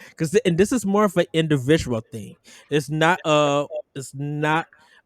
something that Sony attended. It's literally an individual thing. So different individuals would use these games because you had a lot of games that they were shown in the showcase, but what everybody's talking about, they're talking about the Knights of the Old Republic remake. They're talking about the trailer for Wolverine. They're talking about God of War that we all knew, and with Spider-Man 2 that we all knew what happened. Those are only four games that they talked about out of this conference, out of the showcase, and people are using it to brag to say that, haha, look what we got that you Xbox players Actually, are. But the thing about it is that, hold on, hold that thought oh, for a second, go ahead. I'm sorry. because I actually have a breakdown of the most talked about stuff. Like I was actually going to mention it during the Hmm. I was actually going to mention it during the during our hot topic, but I'll Let's go go ahead. ahead and just tie it all together. Yeah, but I'll go ahead. Okay, so basically, the top three most talked about games during the showcase from the showcase were definitely God of War Ragnarok, Spider Man Yes. 2, and Marvel's Wolverine. But then in the follow up, we had the Kotor remake, Gran Turismo 7, Forspoken, and then hold on, crap, I lost it. I thought that Which Forspoken is something that's divisive. I can't say because why did people like it for what they showed here, but crapped on it when Square Enix showed it earlier this March. because they didn't show enough, and what they showed just seemed like a generic Square Enix Final Fantasy But, game. but that's what I'm saying. It's just like if you guys were we're not you guys. People were so hyped about seeing Forspoken. So Square Enix showed enough. sh- Square Enix showed enough to announce their Luminous engine to show you a word to give you an idea, and that's what Okay, the showcase was an let me ask. idea. Hold on though, but I remember that Forspoken trailer. It didn't do enough to get my attention. In all honesty, all I saw was a dragon, walking around for a hot second, and it blew fire. Yeah, It didn't like what we saw. What we saw on that was not even close to what we got Thursday night.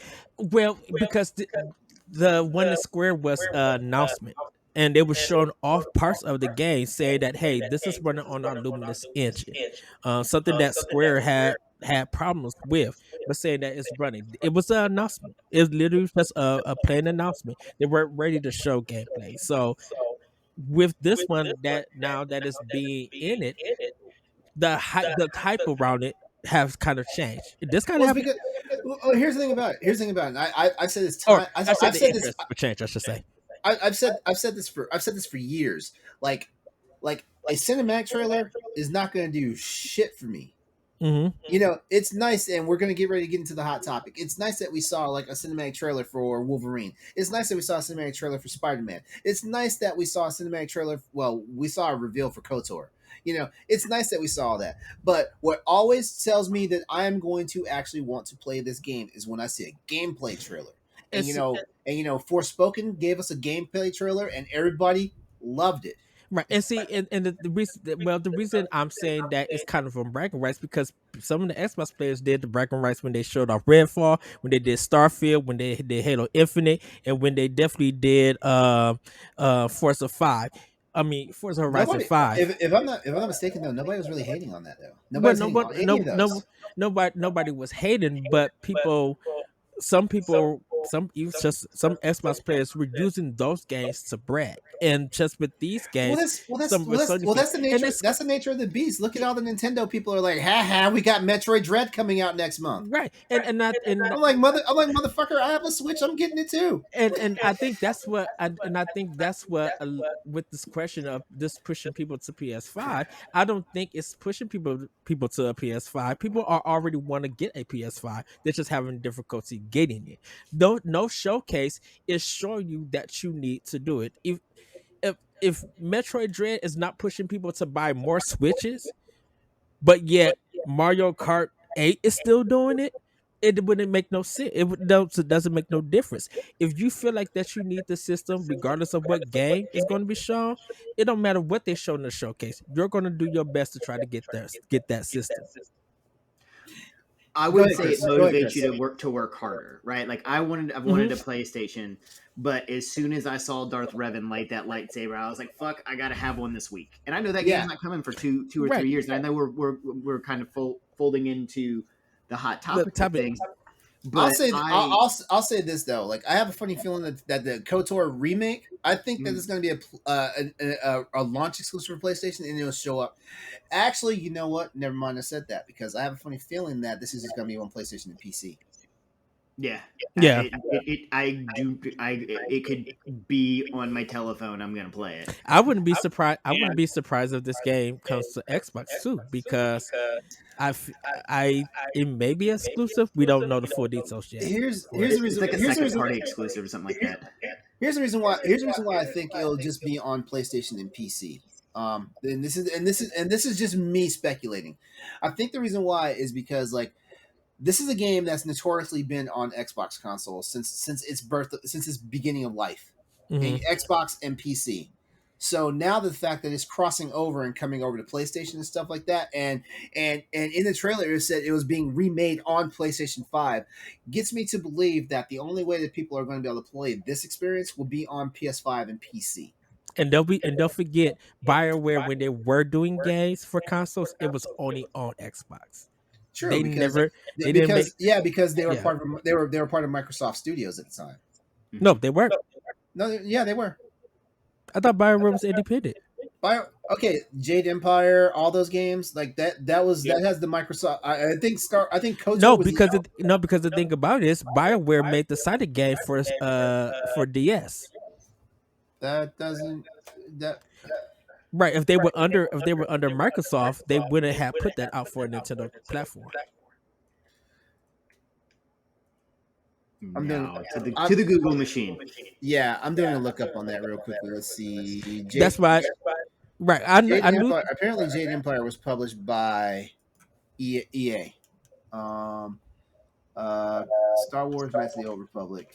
Guys, keep talking while Mass Effect was published by Microsoft, the first one, and then went to right. The second and third one was published by EA because that ended up getting a PS3 version when it came out. Because I think EA bought or ended up with BioWare because they did the Dragon Age games as well, which we all know Dragon Age 2 was the best of the Dragon Age games. Yeah, so they had a contract of publishing before EA made the decision to buy them. Mm-hmm. Yeah. Because when Mass Effect Trilogy came out, it came out on PS3. But that's what I'm saying. If they were under Microsoft, BioWare would have made that Sonic game for the DS. Or they probably could have. They probably already had a contractual agreement to do it. Like if they already have a contractual agreement, they can't back out no matter what, you know, or face lawsuits. Like we talked about this with the whole thing about why games get delayed. Yes. Mm-hmm. Why games get delayed while other games get pushed and come out incomplete, like Cyberpunk and like other games. I'm not saying Cyberpunk came out incomplete. Monster Hunter Rise came out incomplete. Cyberpunk did not come out incomplete. It came out on systems it should not have been put on. I'll say that. So I'm not trying to sway the conversation, but go ahead, LeRon, with it. No. I was just listening to you guys weigh in on whether or not you thought that this PlayStation showcase did what it needed to do to get people interested in Sony and stuff like that. So I'm just listening. Chris, did you have anything to weigh in on this? I think it's just like it motivated me, right? Like I hadn't really sat down. I haven't really paid attention to E3 in a couple years. Me and Hannah, we usually sit and we watch it. Something we do together. We pick out which games that we want. Oh, hang on. By the way, I already have a PS5, so I'm only swayed as far as like what games I want.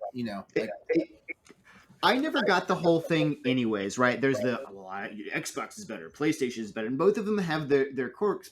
But and I say this the same way about comic books, right? Because people are like, I'm Marvel, I'm DC. Why the fuck would you rob yourself of good content? I understand. That's what I say all the time. That's what bothers me with the art. Well, remember, I was telling you what our thing for Power Block. If anyone watching Nintendo Power Block, we have a topic saying that why Nintendo fans should play multi-platform, right? They should play games on other platforms. It's the same thing that you're saying, Chris. Read Marvel, read DC. Don't don't put yourself to or connect yourself to one thing, because you're missing out on experience in everything that other companies have to offer. And sometimes you're missing on stuff that that one company cannot do or which is decides not to which do. is why which is Mhm. why which is why gamers who are stuck in the mentality that this console is better than this console is better than this console is better than this, they're always going to sell themselves a disservice, And that's and because in all honesty, like for example, as a matter of fact, I'm not even going to pick on Nintendo tonight. I'm just going to keep it squarely between Microsoft and Sony, because like they're direct competitors for each other in this thing. And Nintendo and the PC market is just sitting on the sidelines, just like eating their popcorn right now. But here's the thing about it. Like this is the cool thing about a guy like me. Like I've almost always had as a matter of fact, I've had every PlayStation system that counts. Put it that way. But I've also had a PC, so I've been able to freaking like hop the fence every now and then to play a Mhm. Microsoft game, because I have the flexibility to do that and stuff like that. But you know what? That's because I'm a gamer who appreciates games. Now, when you turn around and you get all butthurt and pissy because like PlayStation has God of War, so you're just going to stick to Microsoft and stick it to them, you're the one sitting over here crying that you can't play God of War while everybody else is having a good time about it. Same thing goes for the fact that, Microsoft has Halo, but we got. I'm not saying Killzone's shitty, but Microsoft has Halo and we got shitty ass Killzone. So we're just gonna hate on Microsoft. Like no, like if you really want the game, go do what you gotta do, buy the system, play the fucking game. Stop bitching about the fact that other people get to play God of War. Stop bitching about the fact that other people get to play Halo. Stop bitching about the fact that other people get to play Starfield. Stop bitching about all that stuff. If you want to play all these Bethesda titles, if you want to play all these Microsoft titles, if you want to play all these Sony Santa Monica Studio titles and all that stuff, don't pray that a situation happens where like, oh, MLB The Show 21 is on a Microsoft system, and hell basically froze over. But that's because Sony had an agreement with the Major League Baseball Players Association. They had to release that game on multiple platforms. And I Mhm. think and like for me personally, I don't own a PlayStation 5 yet. I've always rooted on for Sony and Microsoft. Yes, I have had some opinions about them, but I will be the first one in that store. If I have PlayStation 5, I'm buying Returnal on day one.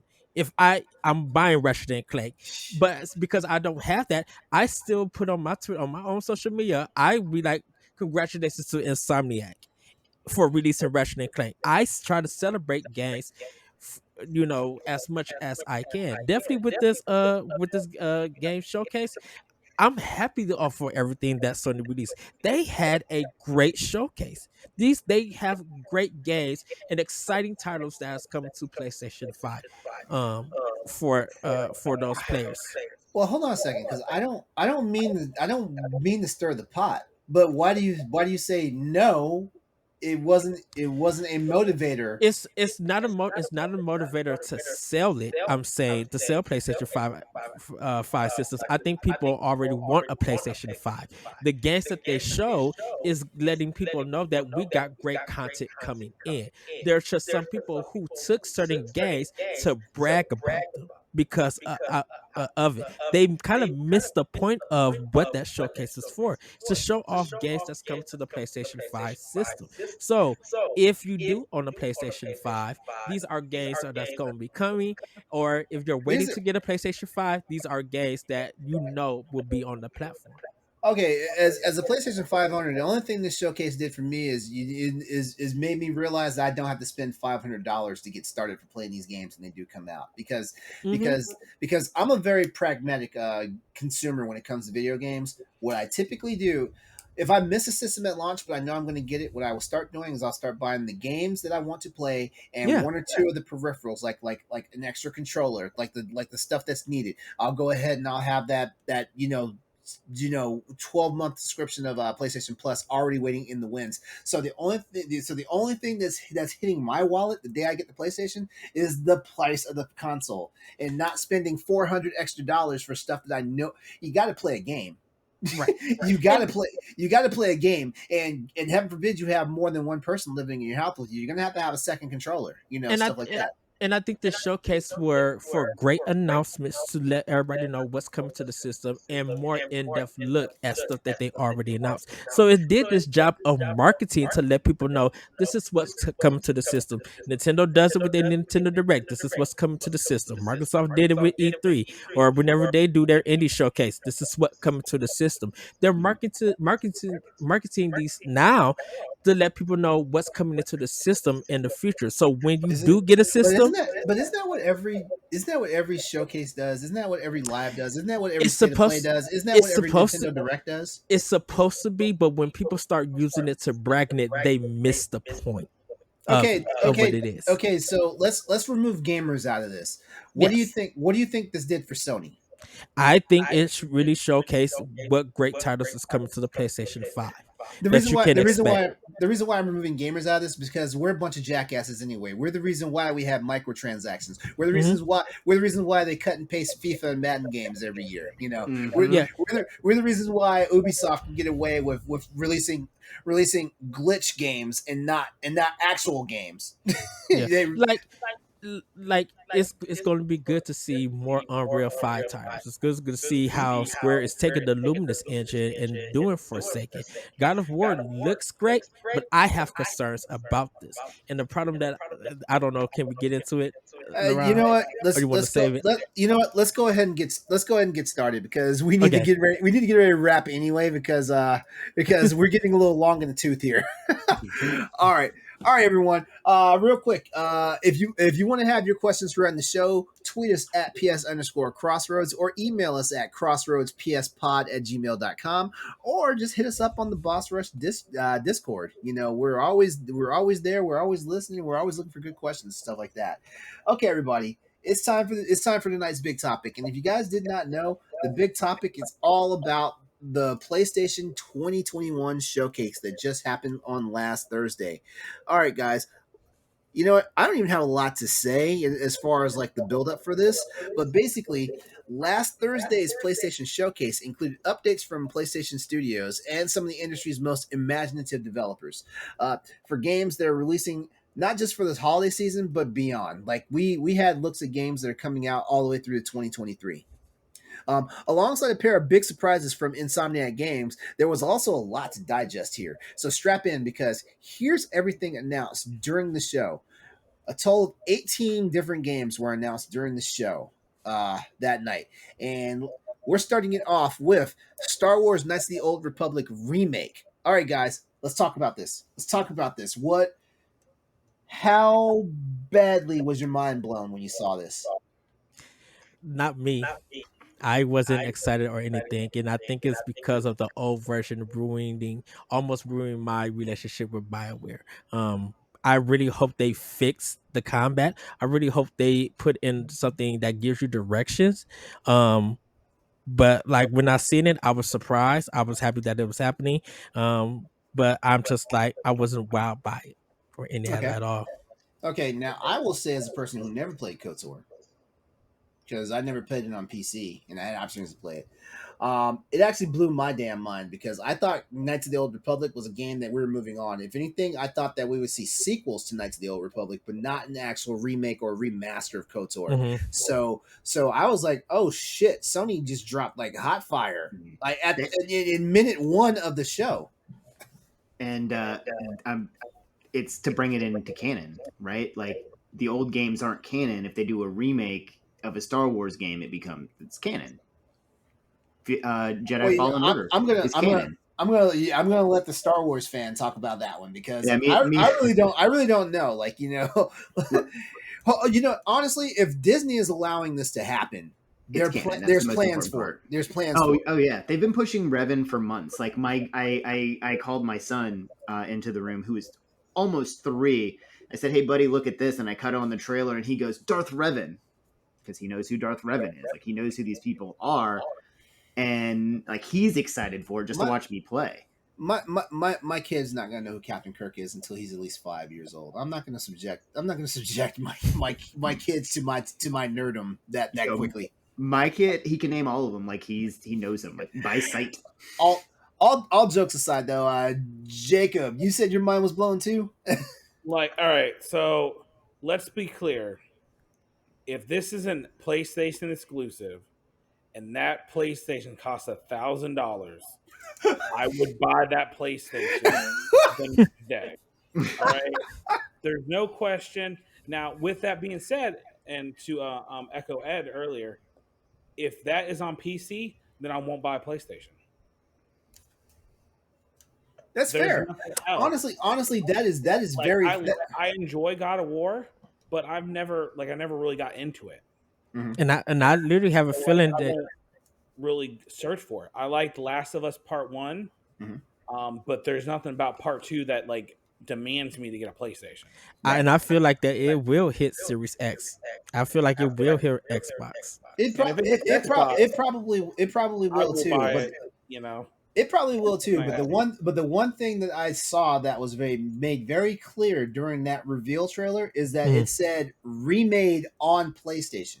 Yes.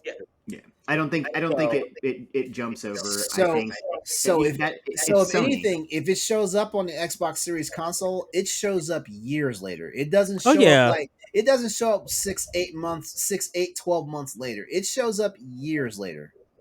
So, and how much of that has to do with Disney's relationship with Sony to begin with, right? There's a reason it's coming out on the PlayStation. Yeah. Like we just booked Tom Holland for however many movies that they're going to do. Disney has to give something. So if what they're giving is Knights of the Old Republic, yes, fuck yeah, You know what? I'm glad you mentioned that, because guess what? Disney also owns like Lucasfilm, which. Mm-hmm.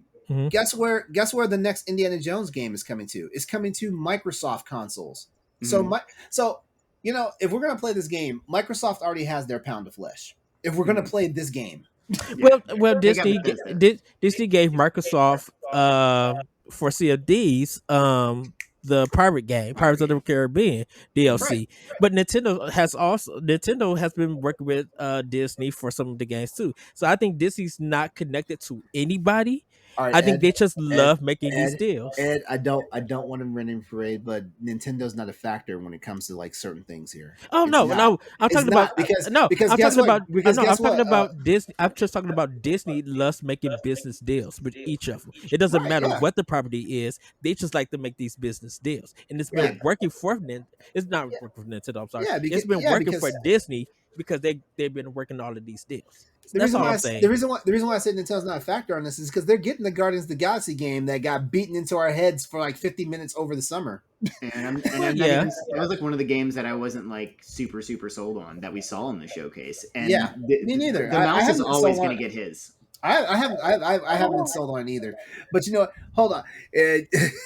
Let's move on to some of these other titles so we can talk about some of the big banner titles here. The next trailer was shown was a new look trailer at Project Eve, which, you know what, it's got my attention, but that's about all right now. Actually, this game has been in the works for a while. Like it's one, I forget who the developer is. It's a Korean studio and stuff like that. Shift Eve or something like that. I think you're right.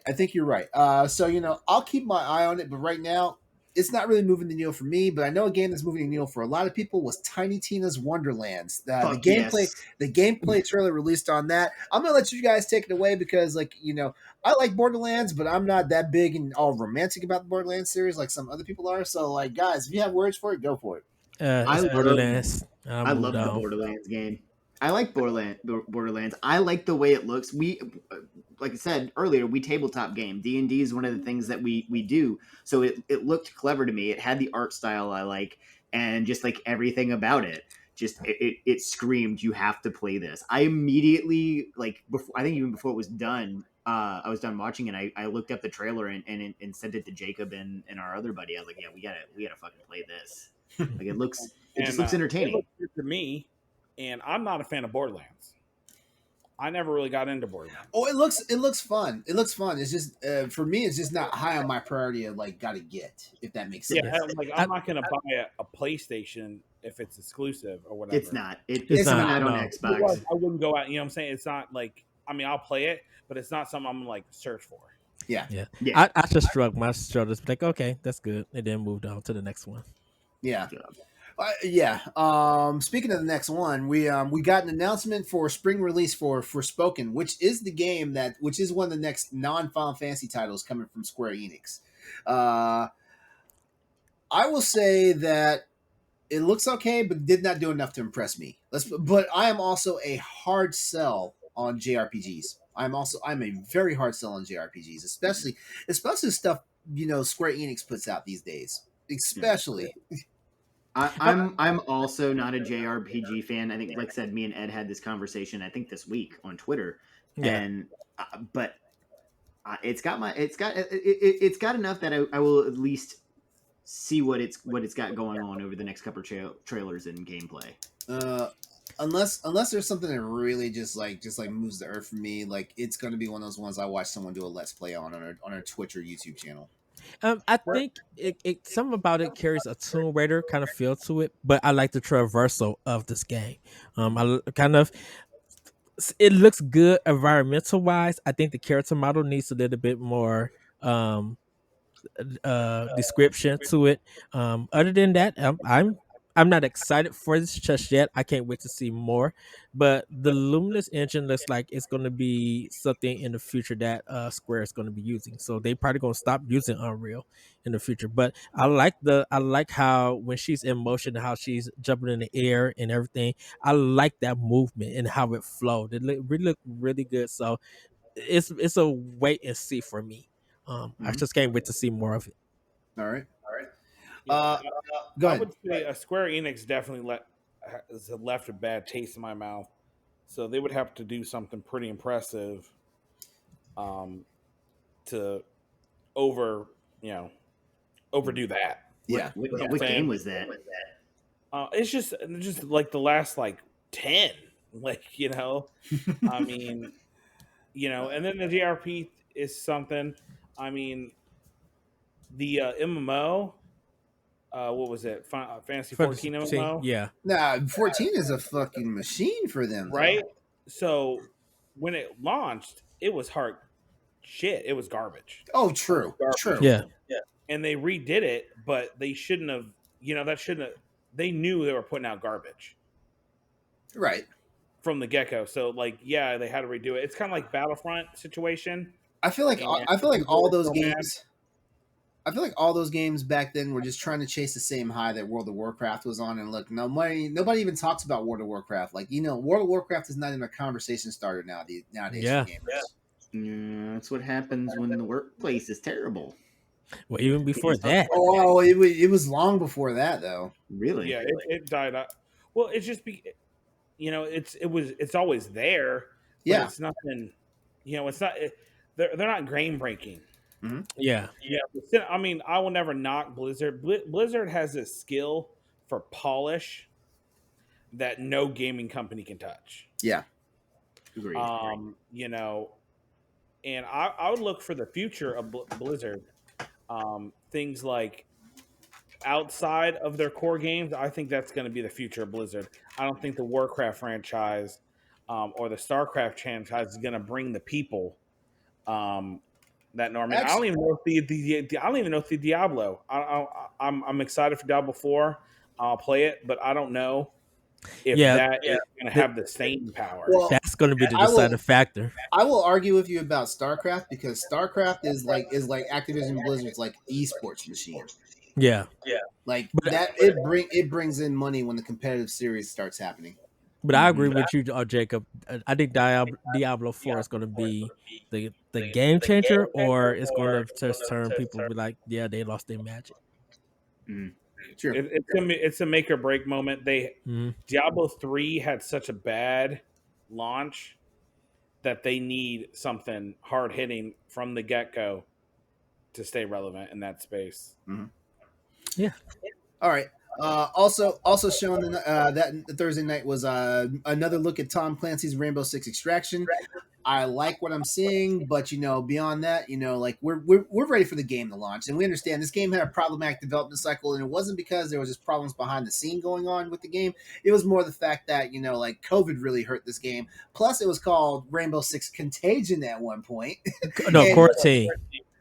Was it Quarantine? Yep, it was Rainbow Six Quarantine. It went from Quarantine to it went to Quarantine to Parasite, which I actually like Parasite. I didn't know that. And then now it's called Extraction. Huh. Yeah, it's probably for the best. We don't need people taking horse dewormer before they play it, and with it saying, Parasite. Yep, and then we finally got our first look at Alan Wake remastered for PS4 and PS5, which you Already know what, pre-ordered it. I'm ready. Me too. I'm fucking ready. I was literally disappointed seeing this. I beat it Alan Wake on through Xbox One, and it looks like the same game. I thought it would fix some of the textures, and I thought the game would It's be lighting. I wait, looked at it. wait. Okay, you played Alan Wake on the Xbox One. You played Yes, the original Xbox 360 game, right? yes, This is Alan Wake remastered. right. You think they're gonna just throw us the same game and call it remastered? I don't think I don't think that happens like that. Trust me, it You looks said the same. you said it looks the same, but you don't know that until you actually have it in front of your own eyeballs. That's Everything that they showed that I experienced, it all looks the same. you know Ed's a jaded gamer. I immediately pre-ordered it. Why did we invite him? Why did we invite him on for the showcase episode? Why did we do that? Hey, you leave him alone. He's a nice man. I'm gonna have to pick and choose in the future, like what episodes to have him on now. Please. On episodes when we're not talking about jack shit, that's the episode he's gonna be on from now on. That's if I could get off of work. No, hold on. You know, because here's what's going. I know I can hear your eyeballs rolling as soon as I say Grand Theft Auto 5 and Grand Theft Auto Online coming to PlayStation 5 March 2022. Next, okay. pass. We also got a new look at the Ghostwire Tokyo, which is actually a game that's high on my list. I'm getting that game. Like I'm not even in the first person perspective games like that, but hell, like I expanded my boundaries last year with Cyberpunk, and so I'm ready to play another first person game. And Ghostwire Tokyo, come on, Shinji Mikami game, I'm getting this shit.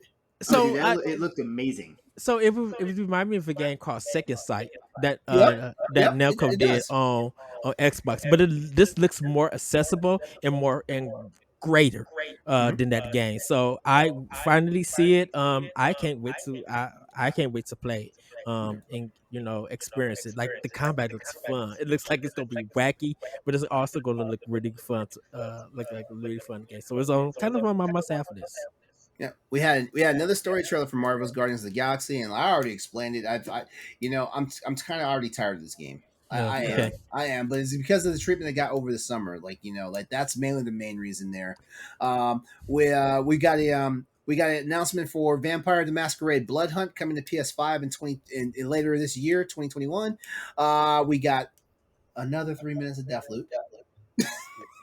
Oh, I just skipped it because I'm so glad the game is out now. So, and it's not saying that because like it's getting rave scores. It is like it's getting some nice scores. So hopefully this is the game hopefully this is a swan song for the last Bethesda title to be on the PlayStation system. And then a surprise, we got a teaser trailer for a Radiohead Kid Amnesia. It's going to be fucking dope. Anything Radiohead does is going to be really, really good and innovative. So I'm excited about You know what? I'll say the same thing I said about Death Stranding. What the fuck is going on? I don't know what I saw. It feels like it's going to. It feels like it's going to be a musical horror game where they both work in each ways. This did nothing for me. It got my attention. It got my attention, but it's not saying, "Oh, that must be on my Christmas list." And mad respect to Radiohead. That's my thing. Yeah, mad respect to Radio. Yes. Radiohead does a lot of shit like that. Like they like to. They were one of the first people who were like, "We're just going to give you our album." They gave out in rainbows. Oh, but they like to do a lot of innovative shit. Oh, but just so you know that this is a collaboration between Radiohead and Epic Games, and Epic Games and Sony is a minor partner for Epic Games, so this is probably going to be an exclusive. Yeah. Dope. So I guess I need to see what the game is about because just the trailer didn't tell me nothing. It's that trailer didn't tell me anything. Good soundtrack, but is this our concept? The only thing that trailer told me is that Radiohead is making a game. That's the only thing that trailer told me. It looked like a Van Gogh painting. I'm like, what is this? Like, y'all need to live in my head for a week. That shit sounded awesome. oh, the I don't music, even the care. music, the music trailer was wow. Yeah, The yeah, concept music was art great. Van Gogh thing, I don't get what the game is about. I'm like, what is this? Can you imagine? Radiohead did a music video where it was literally a guy running in front of a car for the entirety of the song. I want to say it was Paranoid Android. So them like showing us something that really doesn't do anything is not a surprise because I like Radiohead. Mhm. It was a guy When running you're in trying, front of a car. when you're trying to sell me a video game, though, I need to see some substance. Radiohead is your substance. It's the only substance you need. Go back and listen to Pablo Honey and then tell me you're not jazzed to know that they're doing something innovative. Go back and listen to Kid A or OK Computer and just not think, okay, these guys do some really creative shit. If they're going to do a video game, it's probably at least going to be worth my time to invest in researching it.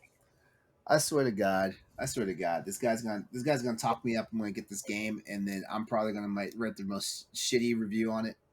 I don't even care if they play Radiohead music. It could be the worst game in the world. It could just literally be See somebody now, going. now look what he just said. We're Don't moving on. care. We're moving on. We're moving on. Also mentioned in the showcase was a game called Tchia, which is basically a game inspired by New Caledonia. It looks interesting. It looks like something that's going to get I don't know. Like, I'm not saying it's going to give me the same whimsical vibes as Ken and Bridge of Spirits will, but we'll see. We'll see. My wife's hyped on it. So Oh, is yeah? mine. Okay. So is mine. Well, I mean, I'm not in touch with my feminine side like that, so it didn't really jump out to me like that. Well, I believe New Caledonia is it's a real place, like it's a real country or something like that. I know that. And like I know to that. base I know a that. video game off of it, like we're all historians with the exception of Corinne. She's a mathematician, but like that kind of stuff is that I love that. I love seeing that they took something and then made something from it like that. Like I'm gonna play the fuck out of that game. Yeah, she was getting a Moana vibe, so anything Yeah, in that realm is gonna hype that's her what. up. So. That's so you what may get a that's PlayStation 5 anyway. That's what I got too. But the only problem is that Moana is not that high on my list of favorite Disney titles. You It's a crazy? good movie. It's a good movie. No, because I'm all about Big Hero 6 and The Incredibles. I fell asleep during the movie, so. Big But Hero I am, Moana? Through Moana? yeah. But I'm looking forward to. I want to see more of this game. I like the art style that they use for it. So The art style's nice. The art style's nice. It's just if anyone knows me, if anyone knows the type of gamer I am, like they should already look at me and be like, yeah, LeRon's probably not feeling that game. That's all I'm saying. Yeah. That's all. See that? I know enough about I you was to know that's I true. will say this. I'll probably play Tchia before I play Radiohead. Kid amnesia. Oh, I'm sorry. Yeah, my bad. All right, but in a totally not surprise. It's kind of a surprise, but also not a surprise because we knew that one of these games is coming to PC. But the Uncharted Legacy of Thieves collection is coming to PS5 and PC. And you know what? I feel like I'm getting bitten by that bug again because I'm probably going to get this collection, even though I already have all those games. Me too. I already have all those games. I will probably do. I want to go back through and play them again. And this just gives me a reason to do so. Yeah. Don't need them. I already played them, experienced them. Don't need them. See, Ed, you're not the same type of gamer that a guy like I am. Because here's the thing about it. If I can get my enhancement, if I can get my experience enhanced, either on next gen or even on PC, I'm all in. And I think that's cool. I think for people who haven't played the games or who want that full collection, is definitely going to enjoy it. Not 4, but yeah, 4 and the DLC one is probably one of the best Uncharted games. It's just I experienced it already, so it's just didn't do nothing for me. I'm excited for it, just didn't do nothing for me. Right. I never played Lost Legacy, so I think Lost Legacy is so good. Yeah, it's the only one So of those this that I this didn't is play. exciting for me. I've never played any Uncharted games. Oh, you're gonna love it. You're gonna love And it. it's real up my alley too. That is the bad part. Like I know I would love it. Like I'm the Tomb Raider. I was all in that. The Uncharted, the history aspect. Like I know I'll be up, and it just never happened. Like I said, I had the Xbox. Let me put this into a little bit of perspective for you. when the PlayStation 3 launched, it was a $600 system. I spent money on that system because I saw the trailer for Uncharted Drake's Fortune. The first game. Yeah. I will let you borrow my PS4 as soon as I get my PS5 in. Just you could do it in a weekend. They're not necessarily long games, but it is so worth it. Just the story alone, and then like the history aspect to it, because I know you're a history crazy person. You're gonna watch it, play it, and then start googling the historical aspects to it, and they're pretty good with it. All right. Yeah, I'll leave it at that. All right. We also had a reveal trailer for an unknown Marvel's Wolverine title coming out from Insomniac Games. We also got the announcement trailer for the March 4th release of Gran Turismo 7 for PS5 and PS4. Like that threw me. that really threw me right there. We had our first look trailer at Spider-Man 2, which looked amazing. By the way, not only did we see Spider-Man, and not only did we see Miles Morales, not only did we see Venom, but the voice that was talking throughout the whole thing, apparently that was Kraven. Kraven the Hunter. Yeah. And then the whole thing wrapped up with a first look gameplay trailer of God of War Ragnarok. I'm so stoked for that game. I went back to play the original just because I was sold on the look. Like I played all the original God of Wars. I didn't play the ones on the PSP, but you can't pay me to go back and play the old school God of War games. You can't pay me.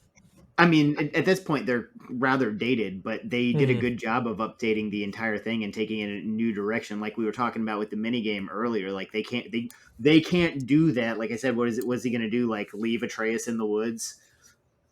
Like that, they completely changed the entire format and made it more cinematic. And I like the look of it. I like that they're going with the Norse gods. I think it's ridiculous that people are upset about fat Thor. Of course he's fat. Fucking read a history book. He's not fat. Not fat, but thick. All right. Exactly. He was thick in Marvel Endgame. No. He was fat in Marvel Endgame. It's completely different historical context. Hey, he was still worthy enough to carry a freaking hammer. He wasn't worthy enough. Go Google powerlifters, the world's strongest men. Oh yeah. They got the tank That's bellies. what they look like. Yeah. I'm somewhat of a mythologist. All right. Jesus.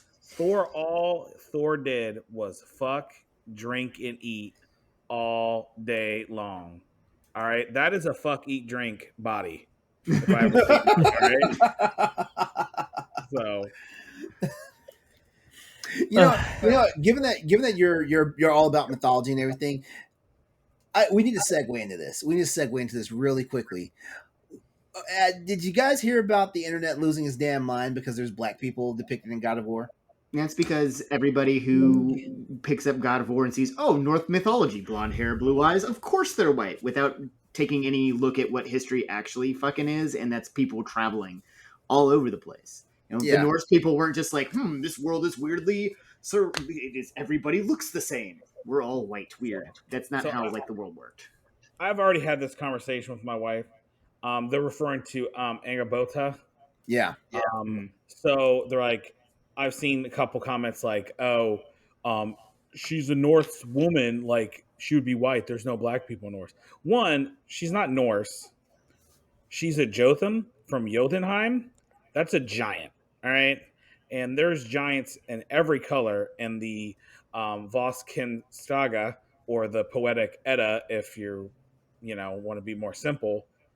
And that person is only mentioned once. Literally, all it says is she's a witch in a form of a wolf who Loki fucked and made Fenrir, the world serpent, and Jotunheimer, which literally means big monster, and Hel, as an Hel, who is the goddess of death. Yeah. Underworld.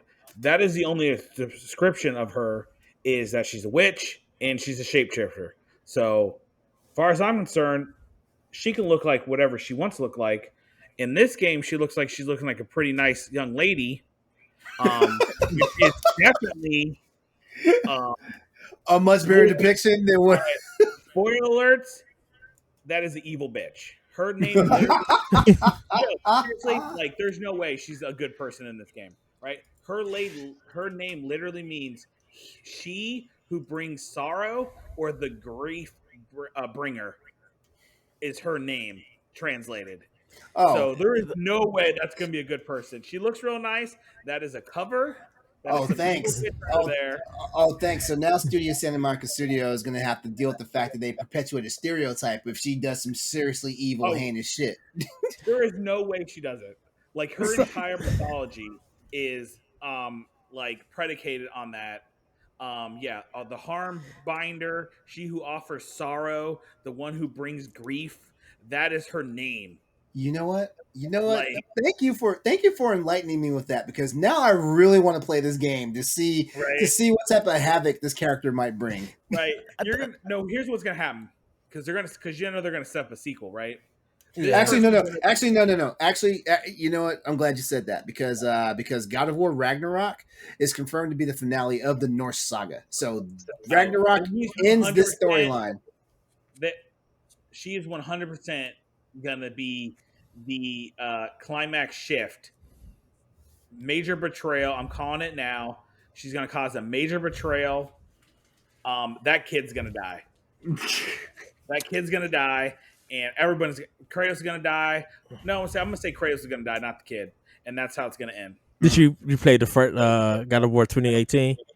So I didn't play it, but I like it so much. I watched like the movie, as in someone who played it all with all the cinematics on YouTube, which is like 14 hours, by the way. Yeah, I watched that because I enjoyed the story so much. I'm just waiting for someone to say that they're upset that they have black characters, but they love the black guy who voiced Kratos. And just see how all of that logical nonsense happened. Did people freaking Idris Elba, right? Was Heimdall? Yeah. Did people do shit? They didn't. I don't remember hearing any complaints about him playing Heimdall in like 5 of the Marvel movies. Is Idris Elba immune to racism? No, he's not immune to racism, because apparently like, he's so attractive. He's not immune to racism because apparently nobody wanted him to play 007. Yeah, that's true. That's true. Never mind. Yes, God forbid our fictional don't you touch characters. That white British man. Well, the only thing I could say for God of War Ragnarok is that my concern is the combat. I feel like it did nothing for me. I think I'm definitely gonna buy the game, but I'm going only in for the story. I'm not going in for the combat. Because playing all through the 2018 God of War, I kind of got bored of it, and my hope was that they would give Kratos new weapons. And by the looks of it, I think he's only gonna have that 2 weapons, and it's just gonna be like it's the same stuff from last game with some enhancements. But I am looking forward to this, but I'm looking forward to it for the story. I feel like every previous God of War game was basically like his same weapons, and then he got like maybe 1 or 2 new or different. Now maybe he'll kill. I guess the problem is that we call him the God of War, so he should be proficient in every weapon. So I guess people are expecting him to pull out a flintlock, and start shooting people or something like that. I don't know. I don't know. But based off the history of the God of War series, because I played every God of War game. I'm not gonna say I beat every God of War game, but from the PlayStation 2 and the PlayStation 3 game to the PS Vita game, the PSP games, he had essentially the same exact weapons. Yes, the Blades of Chaos. Yes. Well, he had the Blades of Chaos, but he also had like expansions. Yeah. He did. Yeah, so it wasn't just those Blades of Chaos the whole time, and little things. Yeah. At some point, I remember that. Yeah, he's had the gauntlets that had like basically look like Shuri from Black Panther, because they had the lions' heads on them. Those things are cool. Like I've always loved playing with a character like this is why I like the monk class in Final Fantasy, because like you just go in there just beat monsters' asses with your hands. Like you laying hands on them. But yeah, I am looking forward to God of War. I think I'm just looking forward more to the story, because the story looks very interesting. Really going to grab me. The combat is what it is. Yeah, like I said earlier, one of the key points here: God of War Ragnarok is the official name, and it is confirmed to be God of War Ragnarok is the official name for the game. It's also confirmed to be the finale for the Norse saga. A somewhat more surprising announcement for this whole thing was that Cory Barlog would not be directing the game, as he is currently working on another project that cannot be revealed at this moment. Another takeaway from the show was Marvel Spider-Man 2 was another game that some people expected to be at the show, although they weren't expecting a collaboration between Peter Parker and Miles Morales, nor were they expecting the appearance of Venom. And another key point that was noticed throughout the show is the surprise reveals of the night collectively went to Star Wars Knights of the Old Republic remake, the Radiohead Kid Amnesia reveal, and Marvel's Wolverine, which will be an exclusive to PlayStation 5. That has been confirmed. It's not coming to any other systems except PlayStation. Wolverine is in the very early stages of development, and what we all got was just the briefest of teaser trailers for that. As a matter of fact, it's even surprising that people even guessed that was Wolverine sitting at the bar. That could have been that could have been.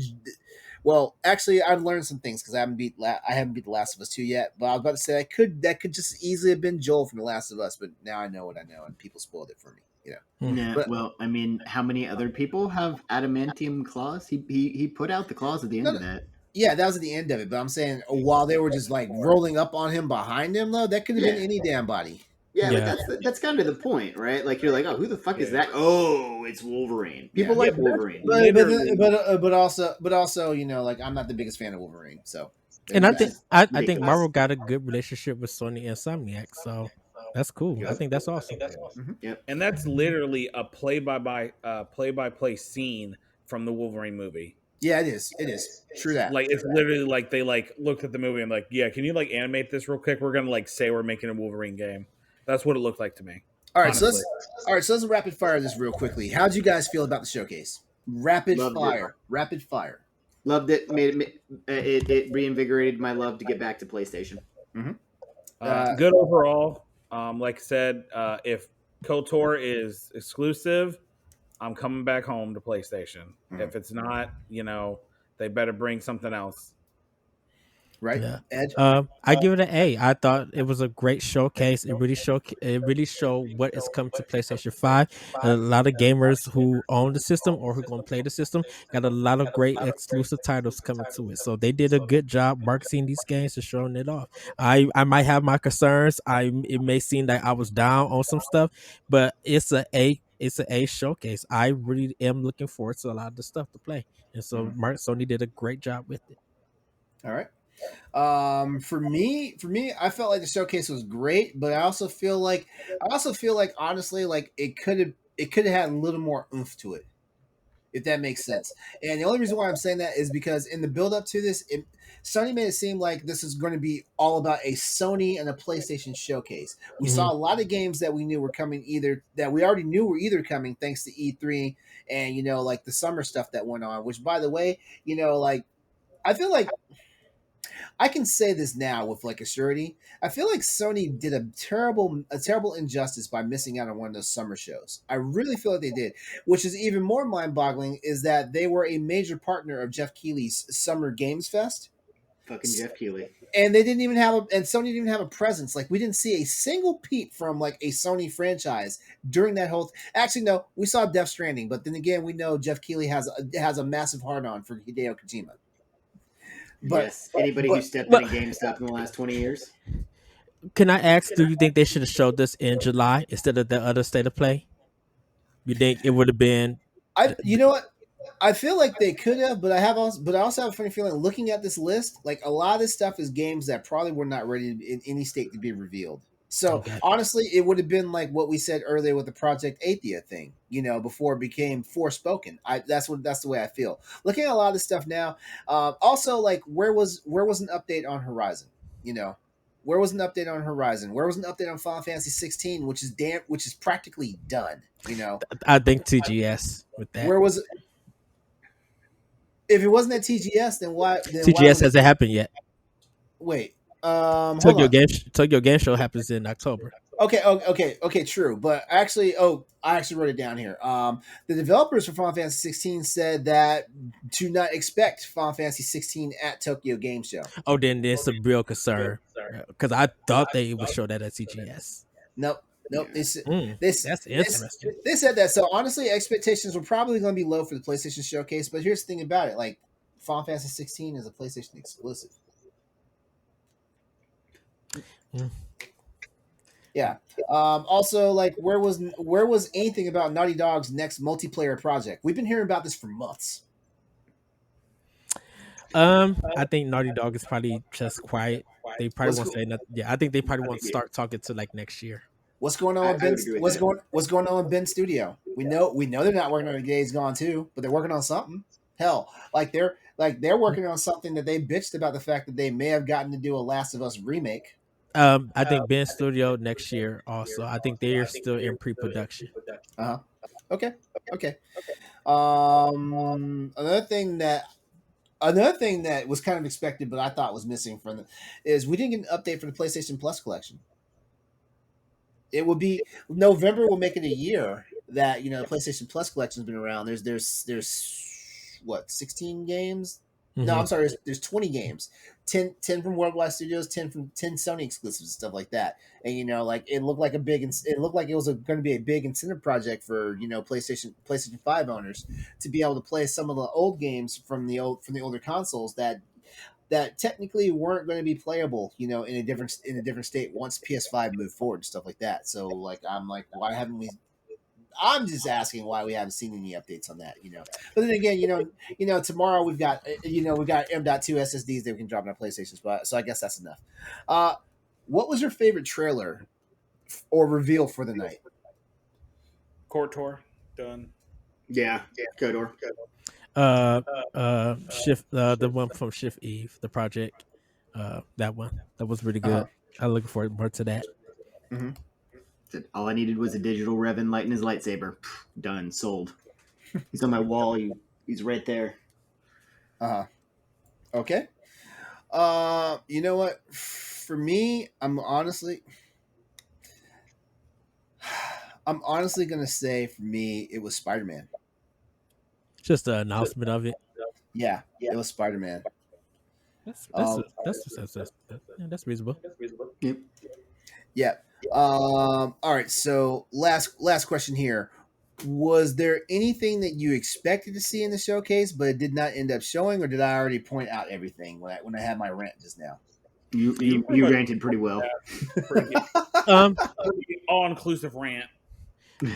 I thought they would do something announcing Unreal 5 because I know it was at first it was exclusive to PlayStation. I thought Sony would say something like this is the game built up from Unreal 5.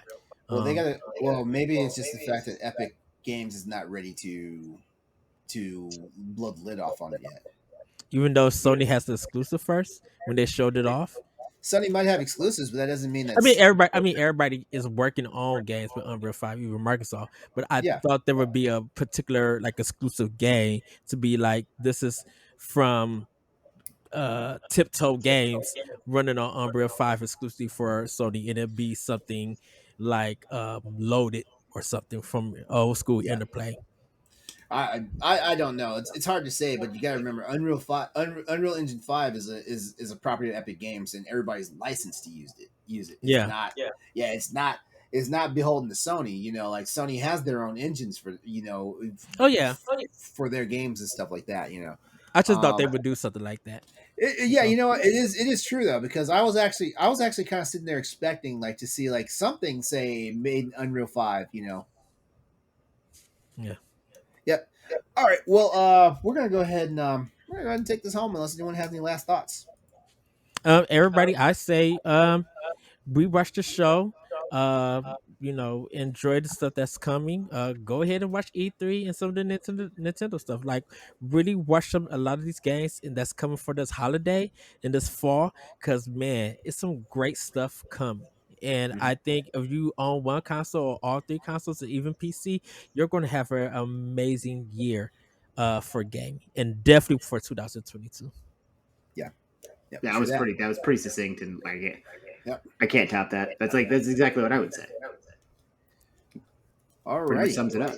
All right. Yep. That works for me too. All right. So that's our show for tonight. As always, we'd like to give a big thanks to you for tuning in to Crossroads PlayStation Podcast here on twitch.tv/Exodus803. And also, Ed, Jacob, thanks for being here tonight. We appreciate it, guys. Thank you. Thank you for having me. Hopefully, I can make shows that you don't choose for me, that I could just come on and nerd out with you guys. See, you just had to remind me, so thanks for putting that back in my head. He's now writing it on a post-it note and putting it on his computer to forget. Yep. What kind of cheesecake do you like that I can send? Nutella. No. As a matter of fact, no, I'm not a fan of Nutella at all. No. That is the craziest shit I've ever heard in my entire Chris, life. I'll send it. I don't understand how people lose their damn minds about Nutella. I don't know, but we're gonna get on a tangent. I don't. Goodbye. I'll just send you some Smurf gummies and a PSN card. All right, before we head out, though, here's how you can get connected and stay connected to the crew. It's time for our plugs. Ed, you know how this goes. Plug yourself. You guys can find me on Twitter at TheBretCode and check out Nintendo Power Block. We go live Mondays at 7:30, 8:30. And also, if you missed the show, you can catch us on Wednesdays on Boss Rush Network or Boss Rush Games. And you can check us on YouTube at Boss Rush Games also, or Boss Rush Network there. And continue the game. Yes. All right. Jacob, tell us how people can find you. If you want. You finding me online is pretty hard. As a teacher, I have deleted most of my presence online. But if you need me, you guys can contact Mr. True over there. He's pretty active on the Twitter. I was hoping he read out his phone number. That'd have been fucking hilarious. Yeah. You gonna dox that man like that? No, you already pissed off that one hacker. So, personal information here. Man. All right, Chris. How can everybody get with you? All right, guys, you can find me at the real Chris True on Twitter. It's where I'm the most active, where you can get updated information about what I'm going on, whatever rant I'm on that day, and whatever's bothered me in the country. But if really, honestly, right now, if you get a chance, pay attention to what's going on in Texas and in the South over there. They got hit with a pretty nasty hurricane, and they're out of power. Last time they were out of power, their government let them freeze, and some of them went on vacation. So do what we can to help out our fellow Americans, not just fellow Americans, because more than Americans live in Texas. Let's take care of other people. All right, and as always, you can find me on social media at Exodus803. That's EXODUS803. That's also my YouTube channel. That's also my Twitch handle. That's also my gamer tag. So it's easy to spot. Like, I'm usually playing some type of video game across any systems, whether it's PC, PlayStation, Switch. So yeah, you can find me there. If you missed any of the previous entries of the Boss Rush bucket list, here's your chance to see the official list of 50 specially curated games that have been released from 2014 and beyond that members from the Boss Rush writing team, including myself and Ed, that we all think you should play before you officially kick the bucket.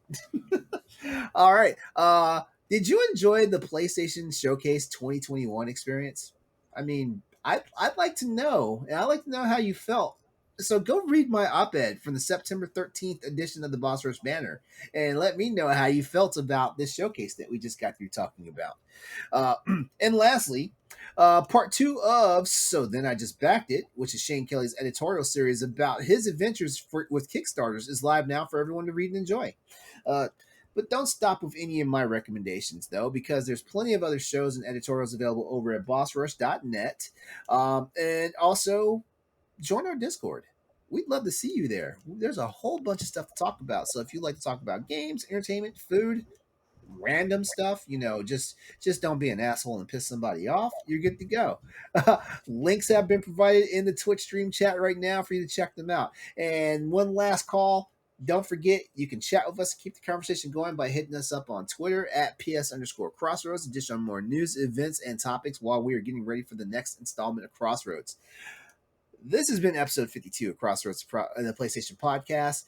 The Boss Rush Games wants you to all have a great night and go out there, play games, be better, have fun. We love it. Have a great night, and we will be back next week. Goodbye, everyone. Bye, everybody. Bye.